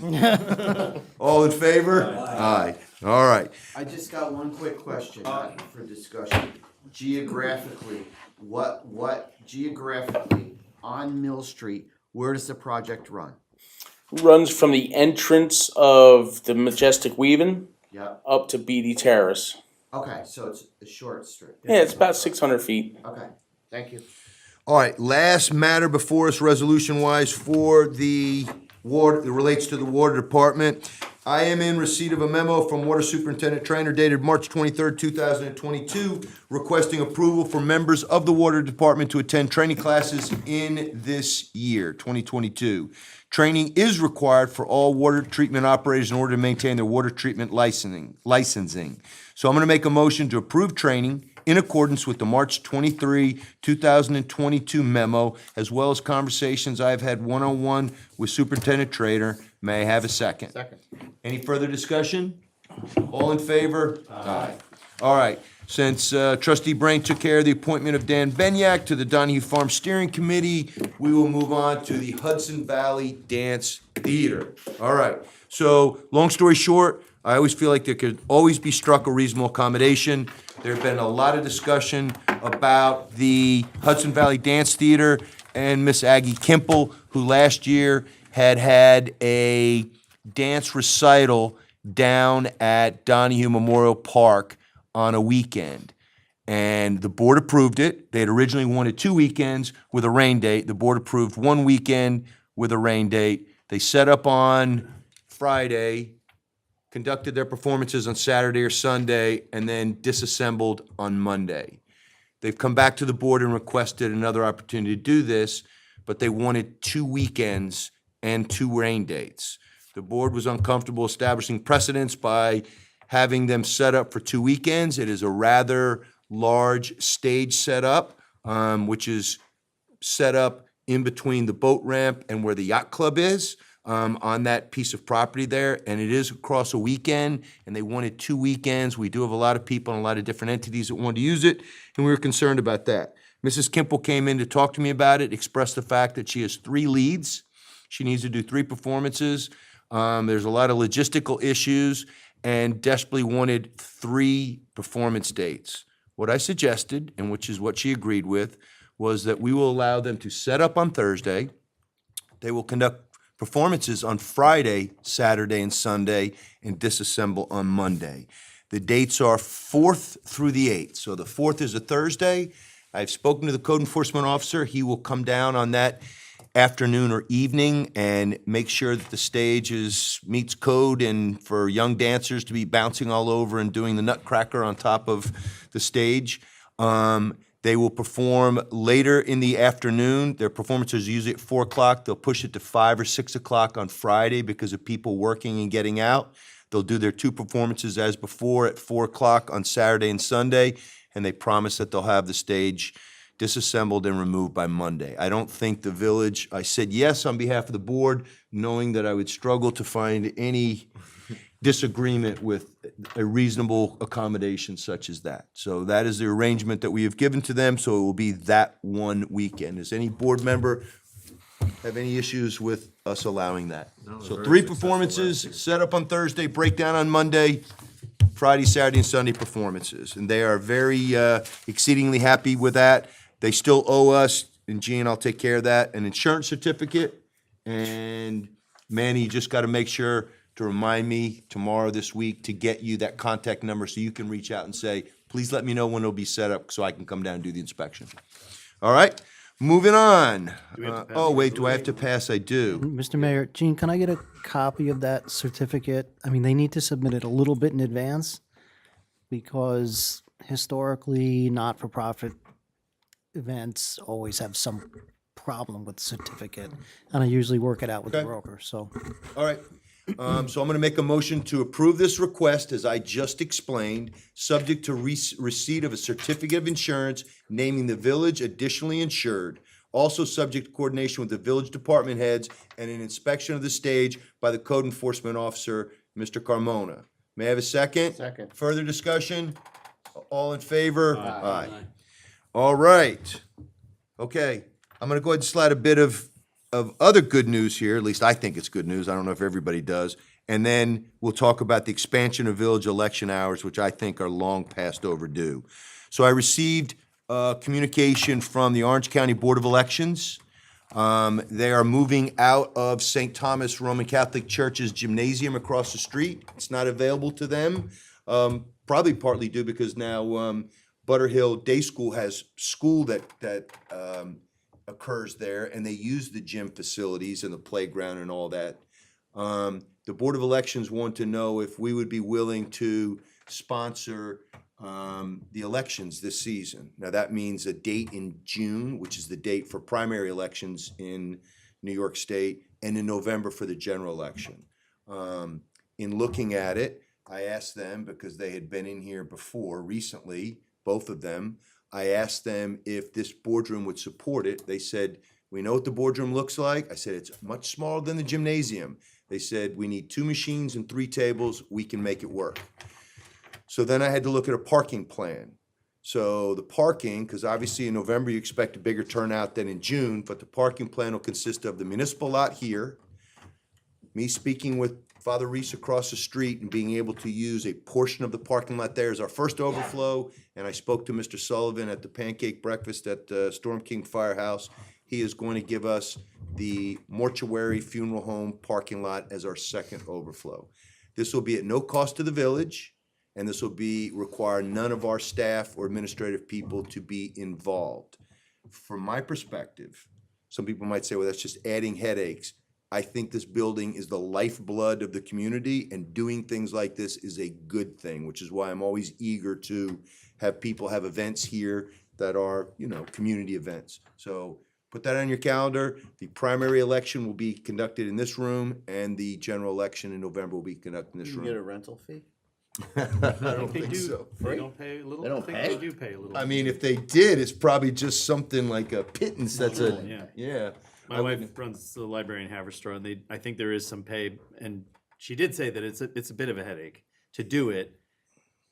Which when she heard that this was happening or likely happening, she said, "Yeah, the church it's probably paying for them to set aside the gym for a day and do all that." Well, especially like you said with Butterhill there, because I know they used it before, but when they didn't have Butterhill there, it was a little easier. But regardless, so this year it'll be back here in a municipal building, which I think is healthy and good. So, all right, moving on. So after a number of different discussions with the village board as it is currently constituted, we are all in agreement that the village hours for election should be expanded. And we tossed around a couple of different times to expand it. I had the village clerk reach out to the other villages in Orange County and inquire as to how they did their hours. Most of them use the hours that we do, 12 p.m. to 9 p.m. That was always difficult for me commuting to the city for so many years and leaving here at 5:30. There was no way to vote early in the morning. So the board has come up with what we think is a good plan. Because we're not trimming hours on either end, there's no further requirement for approval from New York State because we are expanding hours. And the board is going to vote tonight on expanding hours from originally 12 p.m. to 9 p.m., now from 6 a.m. to 9 p.m. So I'll throw it out if any other member of the board has anything to weigh in. I know we've talked about it and I took a straw poll and I had a 5-0 vote, but if anybody has anything to weigh in on now, feel free to do so. Gene, will you be there at 5:30 in the morning to set things up? I'm retiring. I promise a nice parting gift of a proclamation. One of the things that's a struggle is the fact that for poll workers who are generally the age of my mother-in-law, they're in their late 70s, mid 70s, early 80s, it's a long day and you can't do it in shifts. So somebody can't come in and work from 6 in the morning till 2 and somebody relieves them at 2. You have to be there at the beginning to be there for the duration. And that's hard for people who are septuagenarians or octogenarians, older folks like that. It's just very, very difficult. So it's hard. We're gonna find a crew to do it and hopefully make this happen, but we just think the expanded hours make it so that people that are leaving early in the morning have an opportunity to vote before they go to work. Well, and while we're on that topic, message to younger than septuagenarians, and I'm saying this to everybody in the room, but YouTube, if anybody's watching, contact the Orange County Board of Elections and put in to be an election inspector. You do get paid. It's a fairly nominal fee for 15 hours work, but it's an interesting thing to do. I haven't done it myself, but I know a lot of people who have, and it's worthwhile. And civic duty wise, it's a good way to check a box every year. So I recommend it. All right, good, thank you. Anything else from the board? Well, good. All right, so I'm gonna make a motion approving the expansion of village election hours from 12 p.m. to 9 p.m.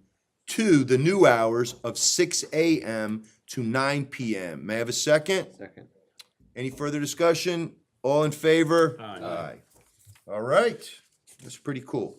All right, the dual composting toilet restroom building, moving on to that.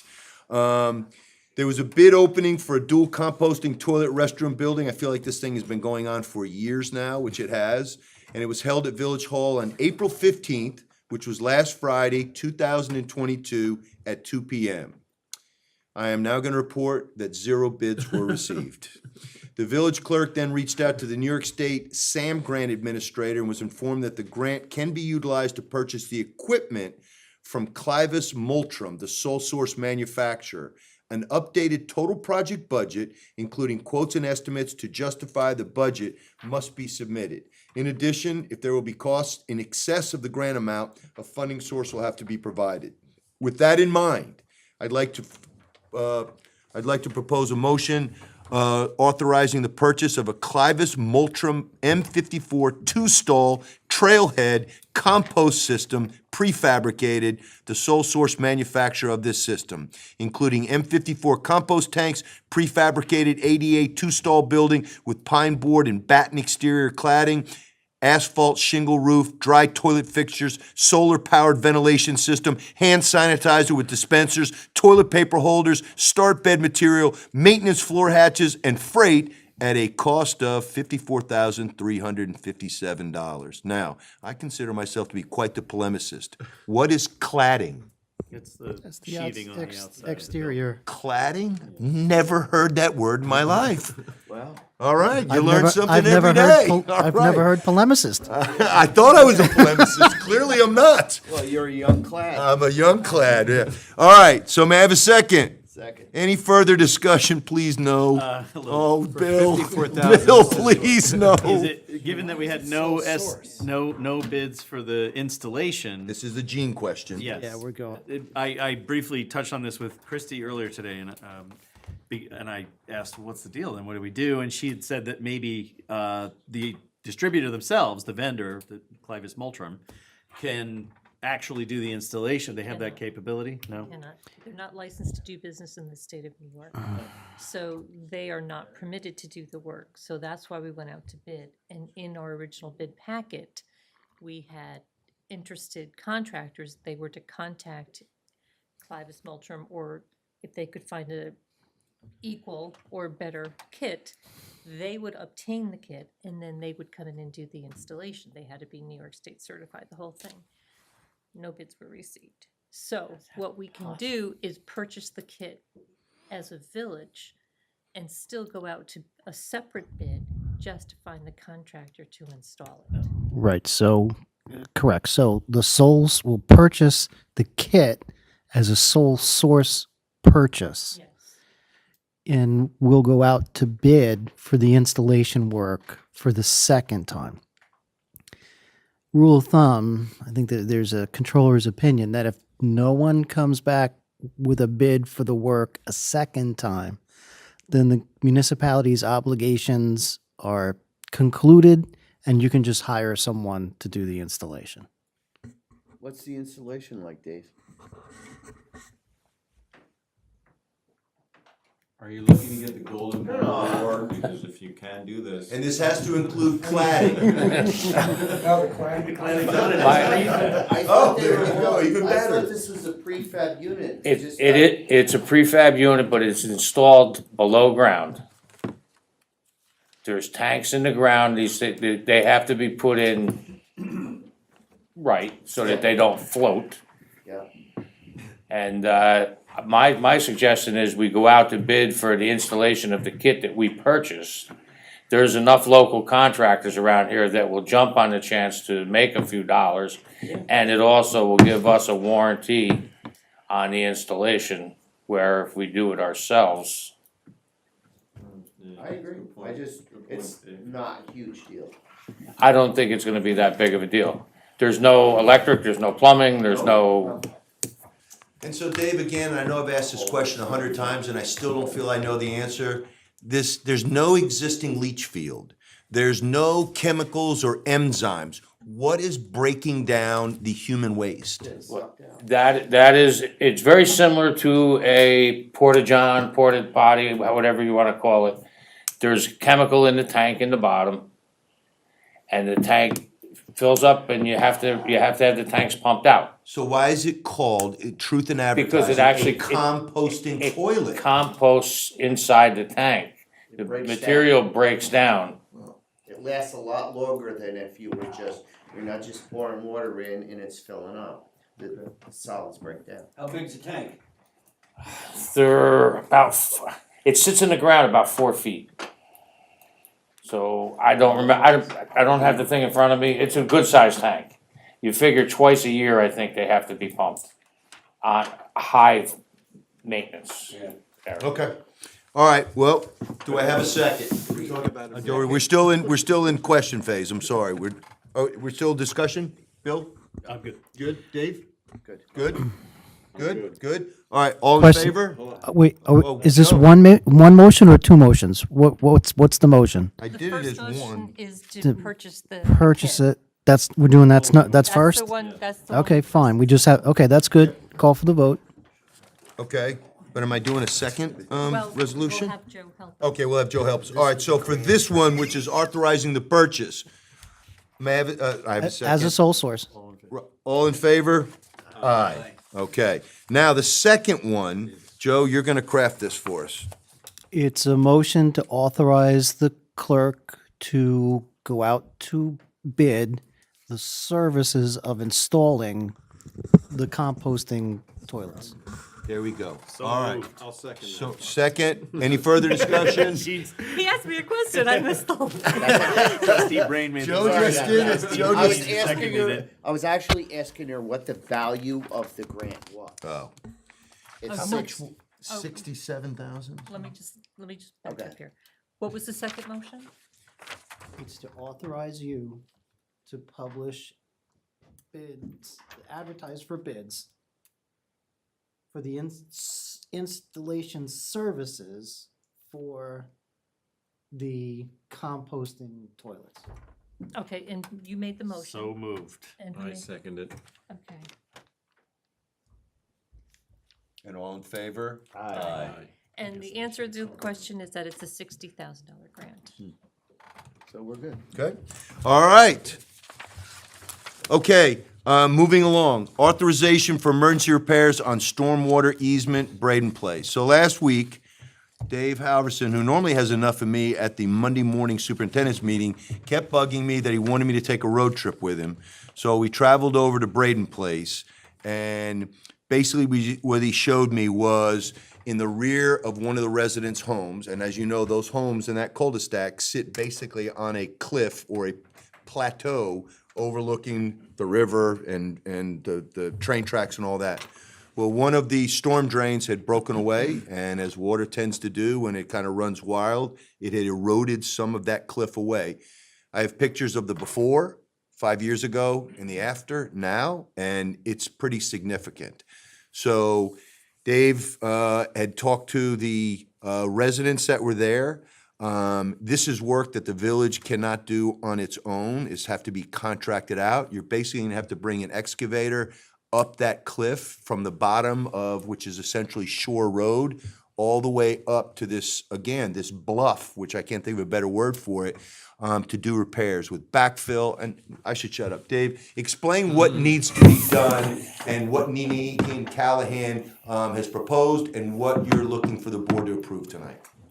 What happened, there's an 18-inch storm drain that runs from Braden Place down the slope to a retention area down at the bottom of the hill. Back in 2020, a section of it came loose up top near Braden. We made an attempt to do an emergency repair at the time on our own up there. We got it back together, but subsequently it failed. And the drain has broken loose, and we've lost quite a bit of soil and piping and everything else because of the all the rain that we had over the last year has been really tough. So I reached out to Nene and Callahan. They've had experience recently in New Windsor. The town of New Windsor, behind their sewer plant, which is Butterhill, had a very similar thing take place where they were losing backyards because of a failed drain. And they went in there and they repaired that. Theirs was actually, I think, 24 inch, I think it was a little bigger. And they went in and they reinforced it, strapped it, same type of thing. They had to walk the excavator up the slope. And they secured it with concrete straps and put it back together. I told them that looking at it, if we go out to bid on this, it's gonna take forever for us to get it done. So we talked about it, and being it's an emergency repair, they agreed to do prevailing wage for labor and material, or labor and equipment. And we'll supply the materials that are needed for the repair. And they're gonna do the work. The cost estimate right now is about $18,000 to do the emergency repair. That's just the labor, not. That's just the labor. Most of the pipe we're going to be able to reuse because it was plastic ADS pipe. It's like that giant black snake. It's all piled up down the bottom of the hill, it washed out. So we'll be able to reuse quite a bit of it. How do you knit that together? What's the? They sell collars that go around them, and so we should be able to reuse quite a bit of it. And he believes he can bring a great deal of the soil back up the slope with the excavator, creating plateaus, as you were saying, bringing it up. And he's gonna bring it down on 45-degree angles, so it's not so steep. Dave, anything where we should, and whether it's something for us or something we should contract out, be putting vegetation there to help? Part of his quote, I think I gave it to you, if I'm not mistaken, is to install a geofabric material to help stabilize the slope with vegetation. No, it says and to help with vegetation. It help with vegetation. It has Right. The stuff that they put down would be very similar to what you see on, 9W. nine W, you roll it out and it's loaded with weeds. It grows weeds. Oh, really? So not even grass, but not fescue, but actually just The weeds natural grow stuff? rapidly. Got it. Okay. So you water it and it grows. You don't even have to water So it. that's what that is. I thought you had Yeah. to put vegetation on top of that, but No, you're telling me that that's all inclusive. It's like what they put up on the new bridge, right? Yeah. Yes, Yeah. they roll it out on the sides and it'll grow. So Dave, if the board approves this, this contingency work, how soon can they be on this? Well, they're currently on another emergency repair, which would be, they'll finish that and then come to us, I do believe. 'Cause we were hoping by the end of next week. End of next week? Yeah, Okay. they have the sewer project they have to do for the town up All right. on Quaker Avenue. All right, so before I propose a resolution for this, for work not to exceed $20,000, does anybody else have any questions for Dave? Are they gonna concrete the seams? We are going to concrete the seam at the top, and the rest of it is going to be backfilled. I'm happy with that. Concrete and strapped. Will the final pipe be buried, or it's gonna be on top of the terrace? Most of it will be buried down towards the flat, it'll daylight. And the materials are gonna be about $2,000. Two Dave? grand for the materials, roughly? Maybe a little more. Yeah, see, I don't think 20 grand is enough. Well, this is just for delineation. This is just for the, The materials, we're supplying the materials. Oh, got Yeah, yeah. We just put a little extra in case they run into any kind of an. Jimmy, anything? Not your first Any other rodeo. trustee? No, I went over and looked at it, and I agree, it's an emergency, and talked to, one of the homeowners there, and, yeah. Did you so talk to it- Mick Hauser Mick or? Hauser, yeah. And it, yeah, it's like a sheer drop, and it's coming, it's you know, this Who? fence is 5 inches away from it, so it's, know. it's ready to go. All right, so if no other trustees have any questions, I'm going to propose a resolution to authorize the village to contract with Nanini and Callahan at a cost not to exceed $20,000 to provide manpower and equipment in order to repair a storm drain along the easement on Braden Place. May I have a second? Second. All in favor? Aye. Aye. Okay, next issue. It was brought to my attention this morning that of the 3 seasonal employees that the village is going to hire, 2 in the water department because Michael is, believe it or not, with everything that happened last week, Michael is operating on 7 members when his complement his staffing level is 8. So he's going to be hiring 2 part-time employees, and then if one of them actually works out and possibly repost after the summer season and for the full-time position. Dave is going to hire as usual 1 seasonal employee. These folks help with mowing and planting and all the moxnicks extra things that happen during the spring and the summer months. But as a result of this position, with the result of this application being put out seeking these potential employees, it was brought to our attention that the part-time, is it part-time village clerk? Is that what we're? Part-time clerk, that's right, no, that's right. Part-time clerk position, which is currently being held by Stephanie Zagareris, I think I got pretty close, who works Tuesday, Wednesday, Thursday, Monday through Friday, but she works 11 to 3, correct. She works 4 hours, 5 days a week, 20 hours total, and we are paying her $16 an hour. The part-time help, or the seasonal help, the board approved at the last reorganization meeting, $17. So since we have an employee who is technically part-time, but she's 5 days a week, 20 hours a week, probably is fair that we give her something small bump up so that she's above the seasonal help. What I'm going to suggest, because our part-time clerk who works up here, Susie Armas, who's been here longer than any of these folks, is making 18 and change. Since we're giving the seasonal help $17 an hour, that we just bump Stephanie up $1 from $16.44 to $17.44, which is a small bump up and puts her in between Susie and our seasonal help.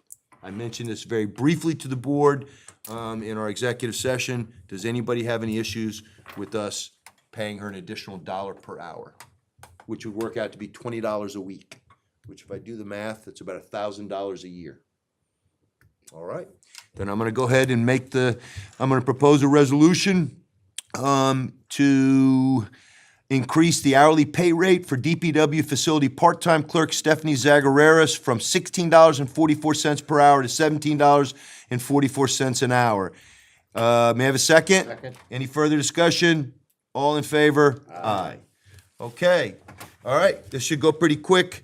Other business, Donahue Farm Property Committee and Riverfront Committee update. We kind of did that with Miss Larkin, who had reached out to me a couple days ago and just said that she wanted to come and address the board on just a couple of issues related to the Riverfront Committee and Donahue Farm, and I think she did that. Sorry, I got 2 details on that if we Okay. have a second. Sure. One is the roof. There is the county contractor has been non-responsive, so we're now going back to getting specs from our engineer and then going to bid from roofing contractors.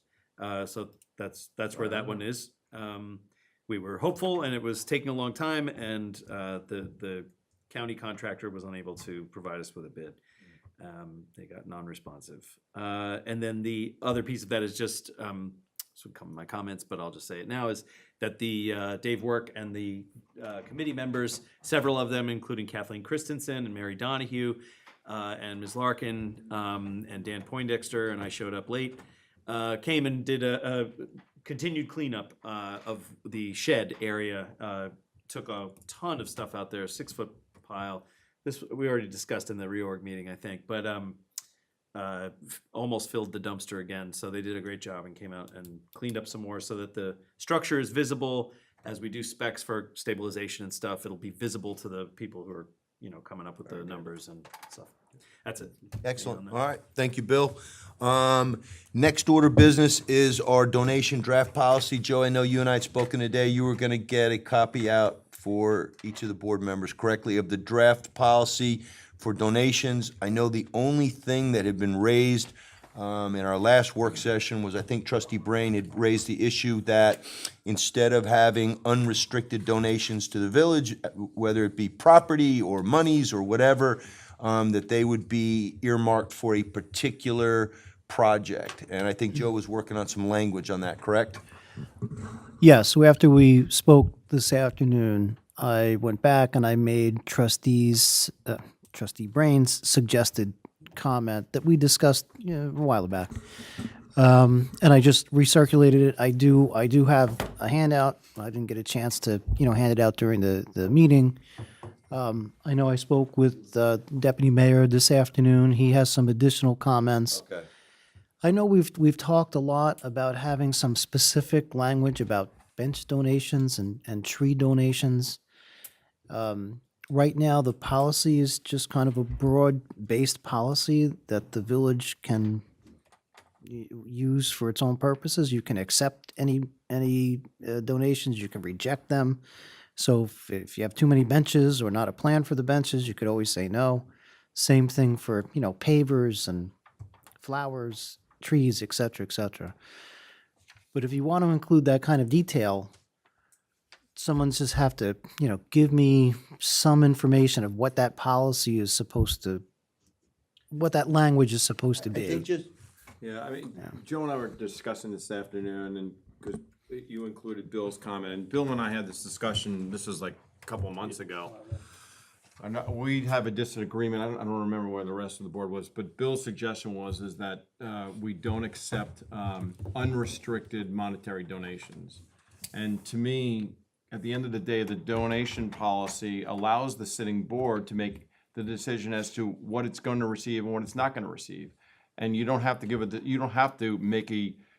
reason for denying it. So I think because of that provision, you don't need to have a provision where we can't take unrestricted monetary donations. Plus, I don't think it makes a difference if it's property or if it's shares of stock.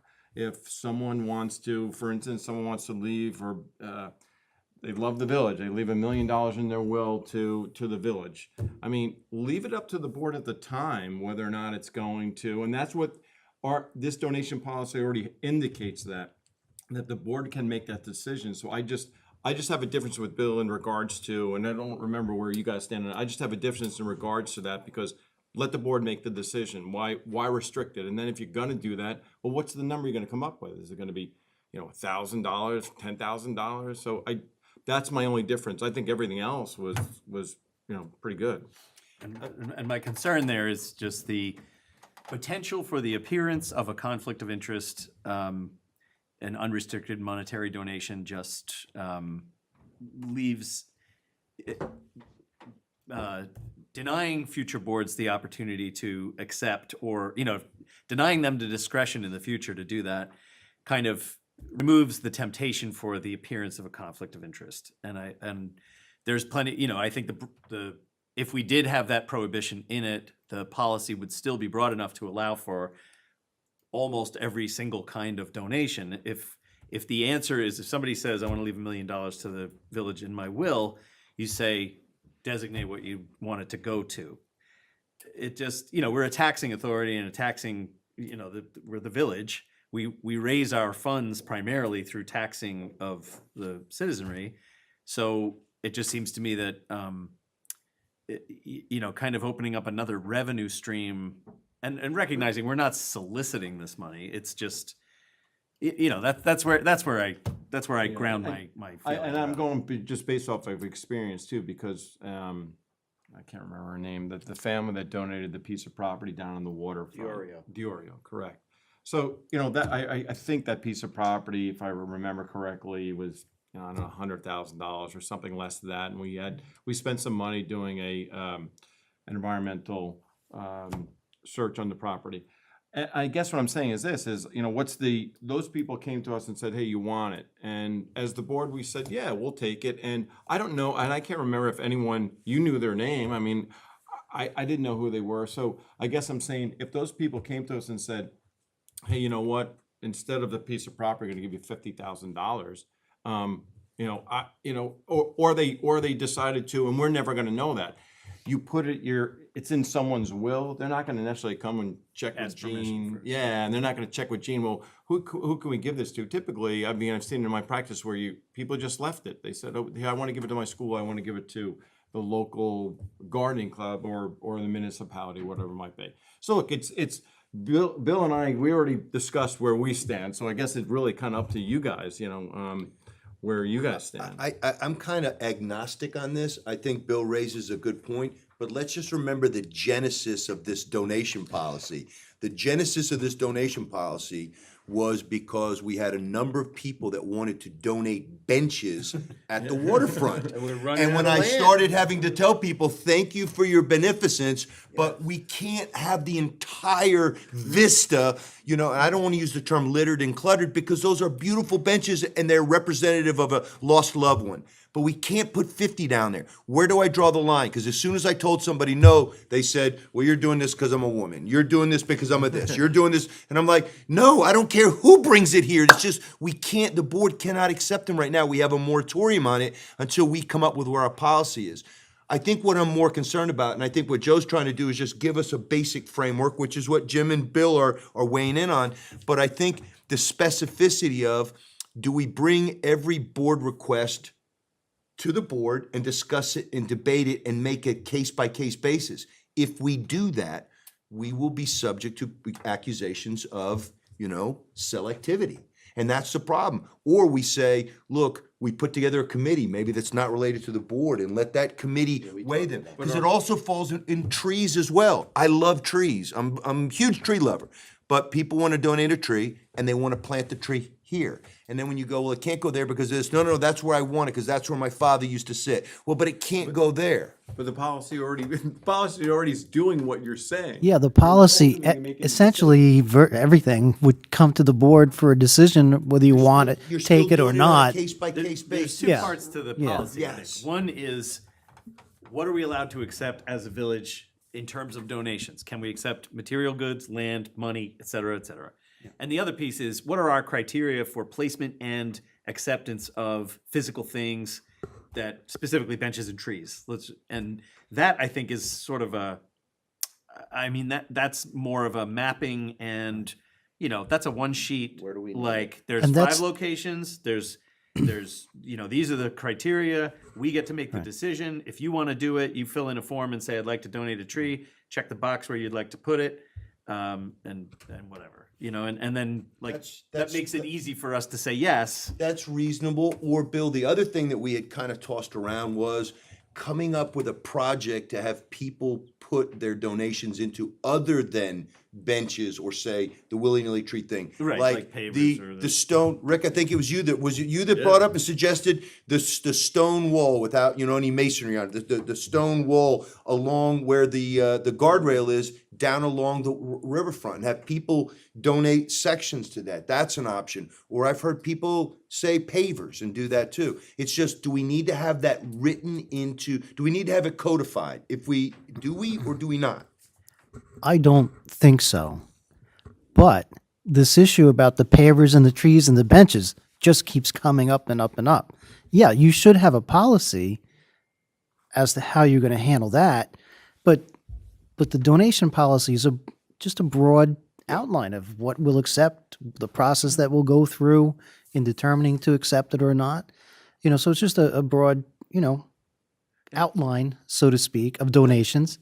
But it's not a plan for the benches and the pavers and the trees. So that we don't have to sit and make the decision every time. So it's something that the clerk's office could look at and say, this complies, but rubber stamp it, you know. I guess the question though is this, is that, say you get a flood of people come in and they want to donate benches. So we can't, I guess what I'm saying is this, that's the policy, but ultimately we still have to make the decision, because if you get a flood of people coming in saying, I want to donate benches, and there's 10 people come in, we have nowhere to put them.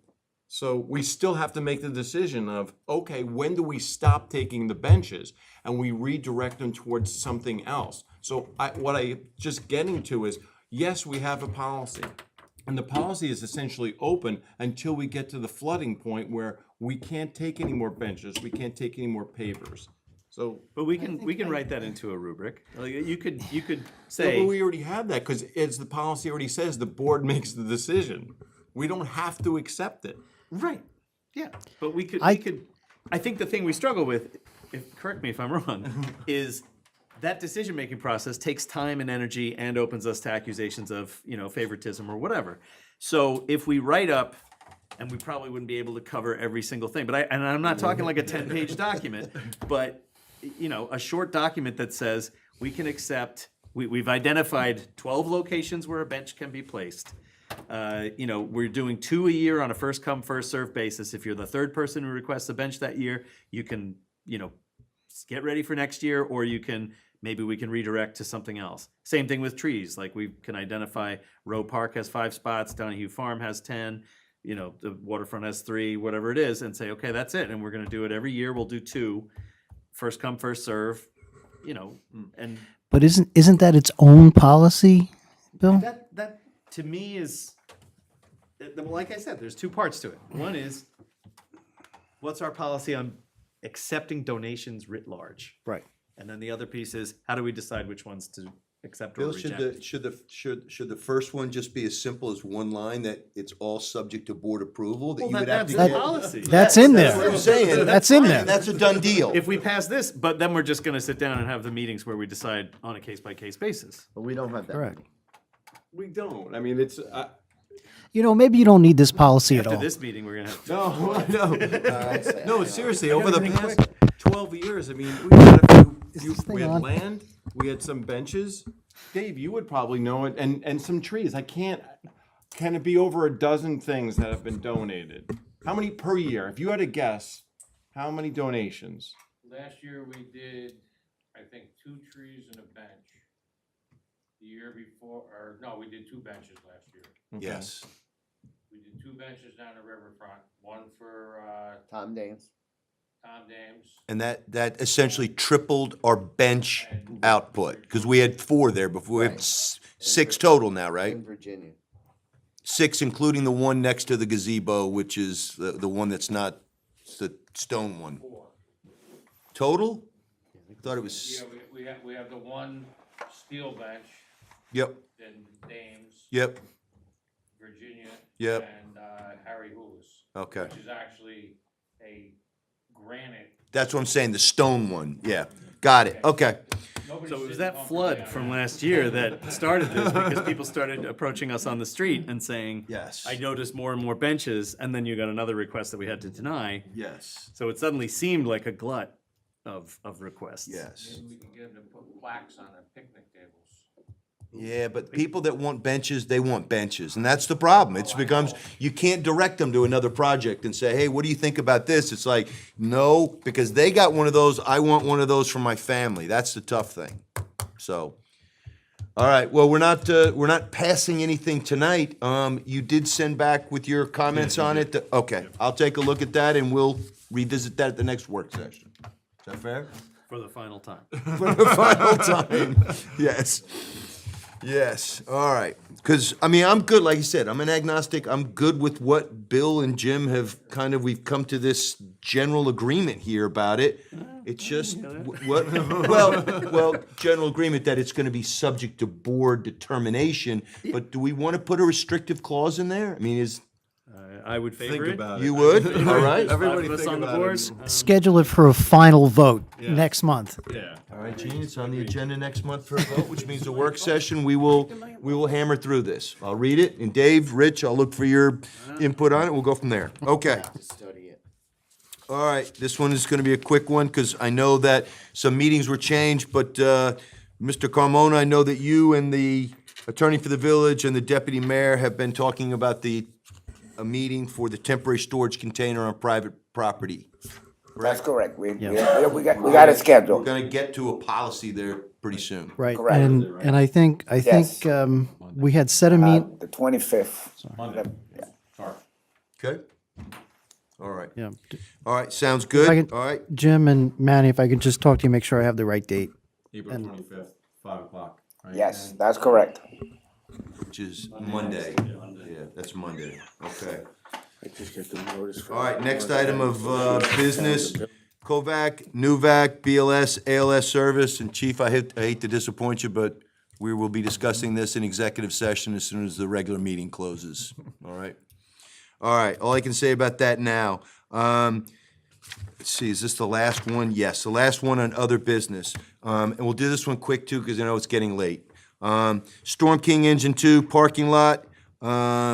One of the things that the board has, a number of us board members have spoken personally to Dave DeFriest. Mr. DeFriest owns the brick property that is up Clark, right behind the village's property where the Storm King Engine 2 company is situated. And one of his complaints has been, and it's a legitimate complaint, is that as the village open space has shrunk, or spaces where we can pile up snow during snow clearing, that parking lot is one of the ones, like this municipal parking lot, where we push snow. The snow is not the problem.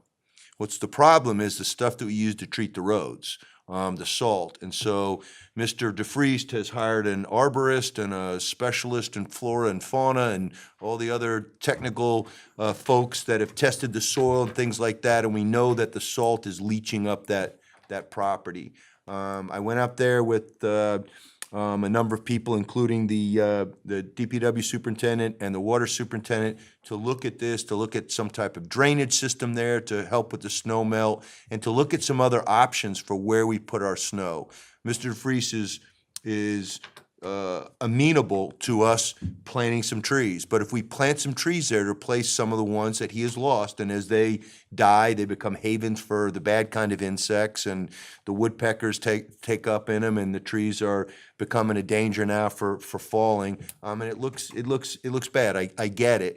But if we just plant trees there without some type of mitigation program, what's to stop the next trees from dying? It just doesn't make sense. So we are looking into this. I know a number of trustees have spoken to him too offline about this.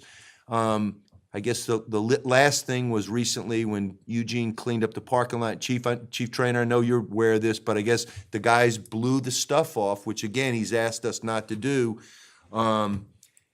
We need to let those guys know when they're doing that cleanup, that when they blow all that debris and stuff from the parking lot and they do it up onto his property there, all that stuff contains the salt from the melt, and it just goes back up there on his property. Yeah, that was scheduled by somebody other than me. Yeah. So as Mr. DeFries said to me, I have zero problem with the fire company. I love those guys. They do good work. I have zero problem with the village putting clean, fresh, virgin snow on my property. That's nature. He goes, I have a problem with the chemicals that are on it that I understand you have to use to treat the roads. Where do we find a reasonable accommodation? Well, I thought when we left off with him that he was gonna have the arborists come in. He was having the soil tested, and he was gonna determine how far it was going up, right? And then we were, I think, didn't we propose that he asked them, hey, how would you mitigate this? And then I think we also were discussing putting some sort of barrier there to prevent the snow from either going over or some sort of barrier. I mean, that's what in general we were talking about. Dave, do you recall that conversation? Just as the deputy mayor explained it? Not exactly, but similar. All right, so give me the truth. What actually happened? It was pretty close. We were discussing some type of way to get the drainage as it melts away from his property instead of onto his property. Okay, well, I know it can't happen overnight, No. but I need to know that we're advancing the ball, and then I can, when I see him, and I can say, hey, our next step is X. What is our next step? We didn't advance anything because he was supposed to get back to us with his results. Right, that's exactly. Before we did anything. No. He was waiting for them to come I in. saw him quite a bit. Okay, all right, so he's okay right now with the fact that we are waiting for him to make the next move. That was the way I understood it when I was there with you guys. Would be a species that could survive. Salt. Tree. Are there any? Who knows? Well, he ran into Jeff Armitage last week. Jeff brought this up at our fire meeting, and he said, what did Jeff say, Rick? He wanted to know what the plan is. All right, well, we have to. He wants to know what the plan is, because just planting trees, like I said, it's not gonna do it. No, but we did leave off with him having his arborist. Okay. And Okay. testing the soil, and we're supposed to come back to him. I'll reach out to Dave, I don't. Okay. I'll reach Yeah, out I to him. just, run into it all the time. all right, all right. I just think haven't he seen- may need to be reminded that's where we left off at. Okay. Because we want, Yeah. we didn't want to just throw soil on top of it. And you didn't want to pick trees that were gonna just instantly. Right, I'll reach out to Dave. All right, perfect. All right, that's where we're leaving. All right, thank you. All right, so moving on, one other alibi on other business. First of all, I want to thank Dave Carnwright. He kind of stepped up and did this on his own. I'm truly appreciative, but is the new board liaison to the Cornwall Conservation Advisory Council. And it's not often that I get people that are chairpersons of committees that reach out to me and laud the person that the bill that has been given to that committee. The Donahue Farm Committee has done that with Mr. Brain, and Carla Castillo, who's the chairwoman for the CCAC, reached out about Dave. Dave, you have a scheduled meeting of the tree subcommittee of the CCAC. It's going to be here in the boardroom. It's going to be the same night that the Riverfest Committee is holding their meeting here, their monthly meeting, which is, if I have this date straight, Thursday the 28th or Wednesday the 27th. I think mine is Thursday. Riverfest is Wednesday. Riverfest is Wednesday. Dave, I think you bumped yours to Thursday. Was that right? Yeah, that's our normal meeting night, I think. Okay. I have Okay, just deconflict with me, but April we'll, 28th, 7 p.m.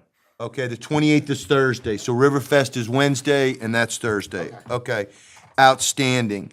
Next thing, just a reminder, the Orange County Association of Town, Villages, and Cities is holding, they do this on a rotating basis. They have their meetings the last Tuesday of every month. It's in a different municipality. They choose a restaurant in that municipality. April 26th, Tuesday night, we are hosting it. When I say we, the village board and the town board. So I've gotten with Josh, and we have spoken to Patrick Maney. We will have the entire dining room area, not back in the bar area, but the entire dining room area. So municipal officials, as well as I told our department heads, I would love to have you in attendance. It's a great opportunity to do some networking. It's close to home. And I believe the discussion that night is going to be on EMS in New York State and consolidations efforts in different areas. I believe that's going to be one of the topics of conversation. Okay, that's that. Cornwall Little League opening day, this Saturday, April 23rd at 9 a.m. I encourage all the trustees, if they're able to be in attendance for that. They do a short parade. It starts, I think, at the steps of Town Hall and then ends up on the Little League field. You can probably just come to the Little League field around 9:20 and you'll be in good stead there to be there for the opening day. Riverkeeper River Sweep Cleanup Event, Saturday, May 7th, scheduled from 9 a.m. to 12 p.m. Now, that is the same weekend that the dance studio has their event, but the river sweep usually starts down by the gazebo and then works its way in both directions along the tracks on the waterfront, and the dance studio will be set up on the beach or on the grassy area by the yacht club. Okay, that's that. Bandstand 2022 concerts. The first one is May 17th. Remember I said middle of May? First one will be May 17th, and the last one will be September 27th. Every Tuesday night. They generally kick off at 6:30 until we get later in the season, and then they move up to 6 because of the obviously the earlier darkness. Movie night, Mike, you did say it's May 21st is the first, all right? And we're doing 4 at the riverfront and 1 at Donahue Farm. Is that the plan? Or 5 and 1? 4 and 1. Excellent. Okay. Storm King Engine Company number 2 inspection dinner, May 28th between 4 and 8 p.m. That is down at the waterfront again this year, right, Mike? Correct. You guys used to do it at the firehouse, then We used to do it at Pier 9. at Pier 9. And then due to the pandemic, you did it down at the river and decided this gig ain't so bad down here. All right. Memorial Day holiday, May 30th, which is a Monday. Village offices will be closed. Memorial Day parade starts at 10 a.m. And Dave Halverson has promised me that we're going to have things looking pretty along Hudson Street. Yes. All right. I think that's everything that I have as I look through my scribbled notes here. So I think the next thing to do is go to board comments. Trustee Brain.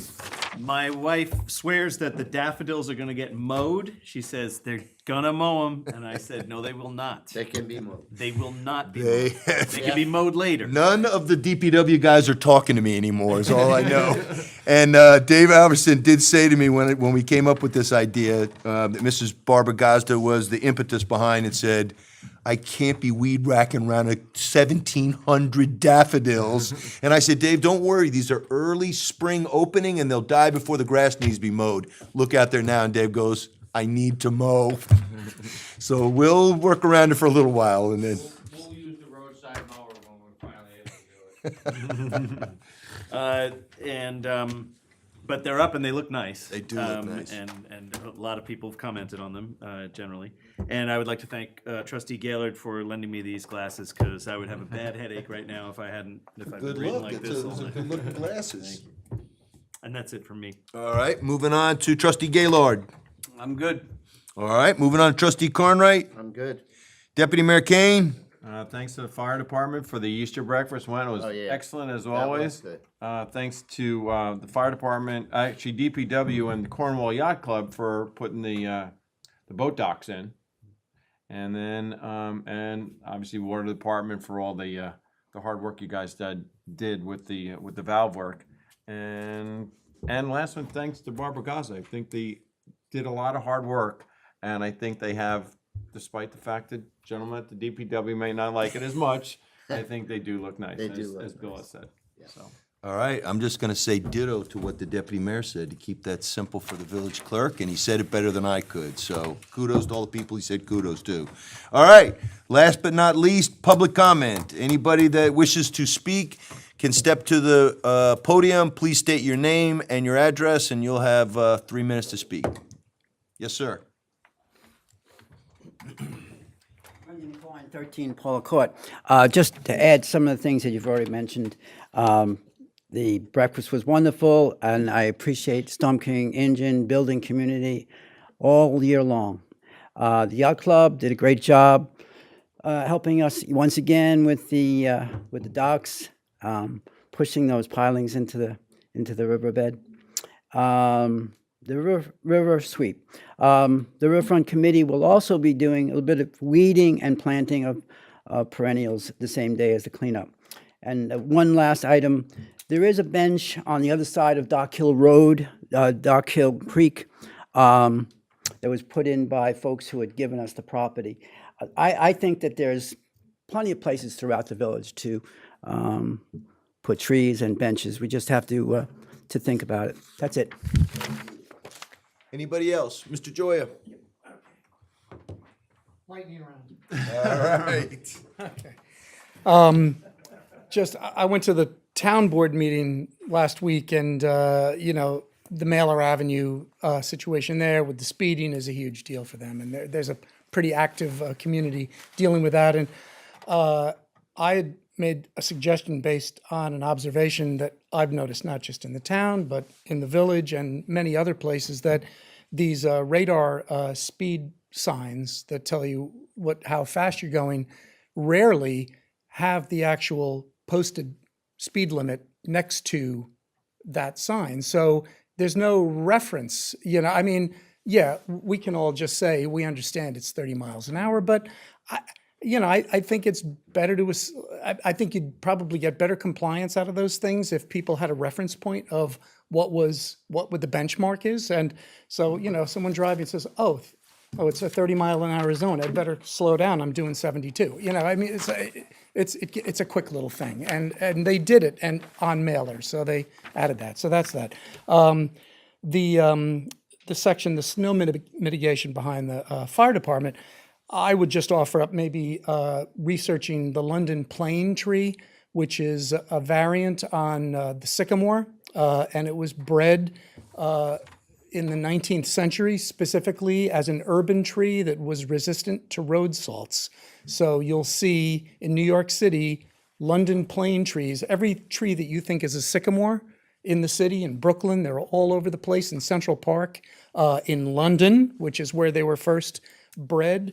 They're very hardy trees. They're long-lived trees. They're beautiful trees. We planted one out near the front of our driveway for the reason that we knew that it was going to be close to road salts.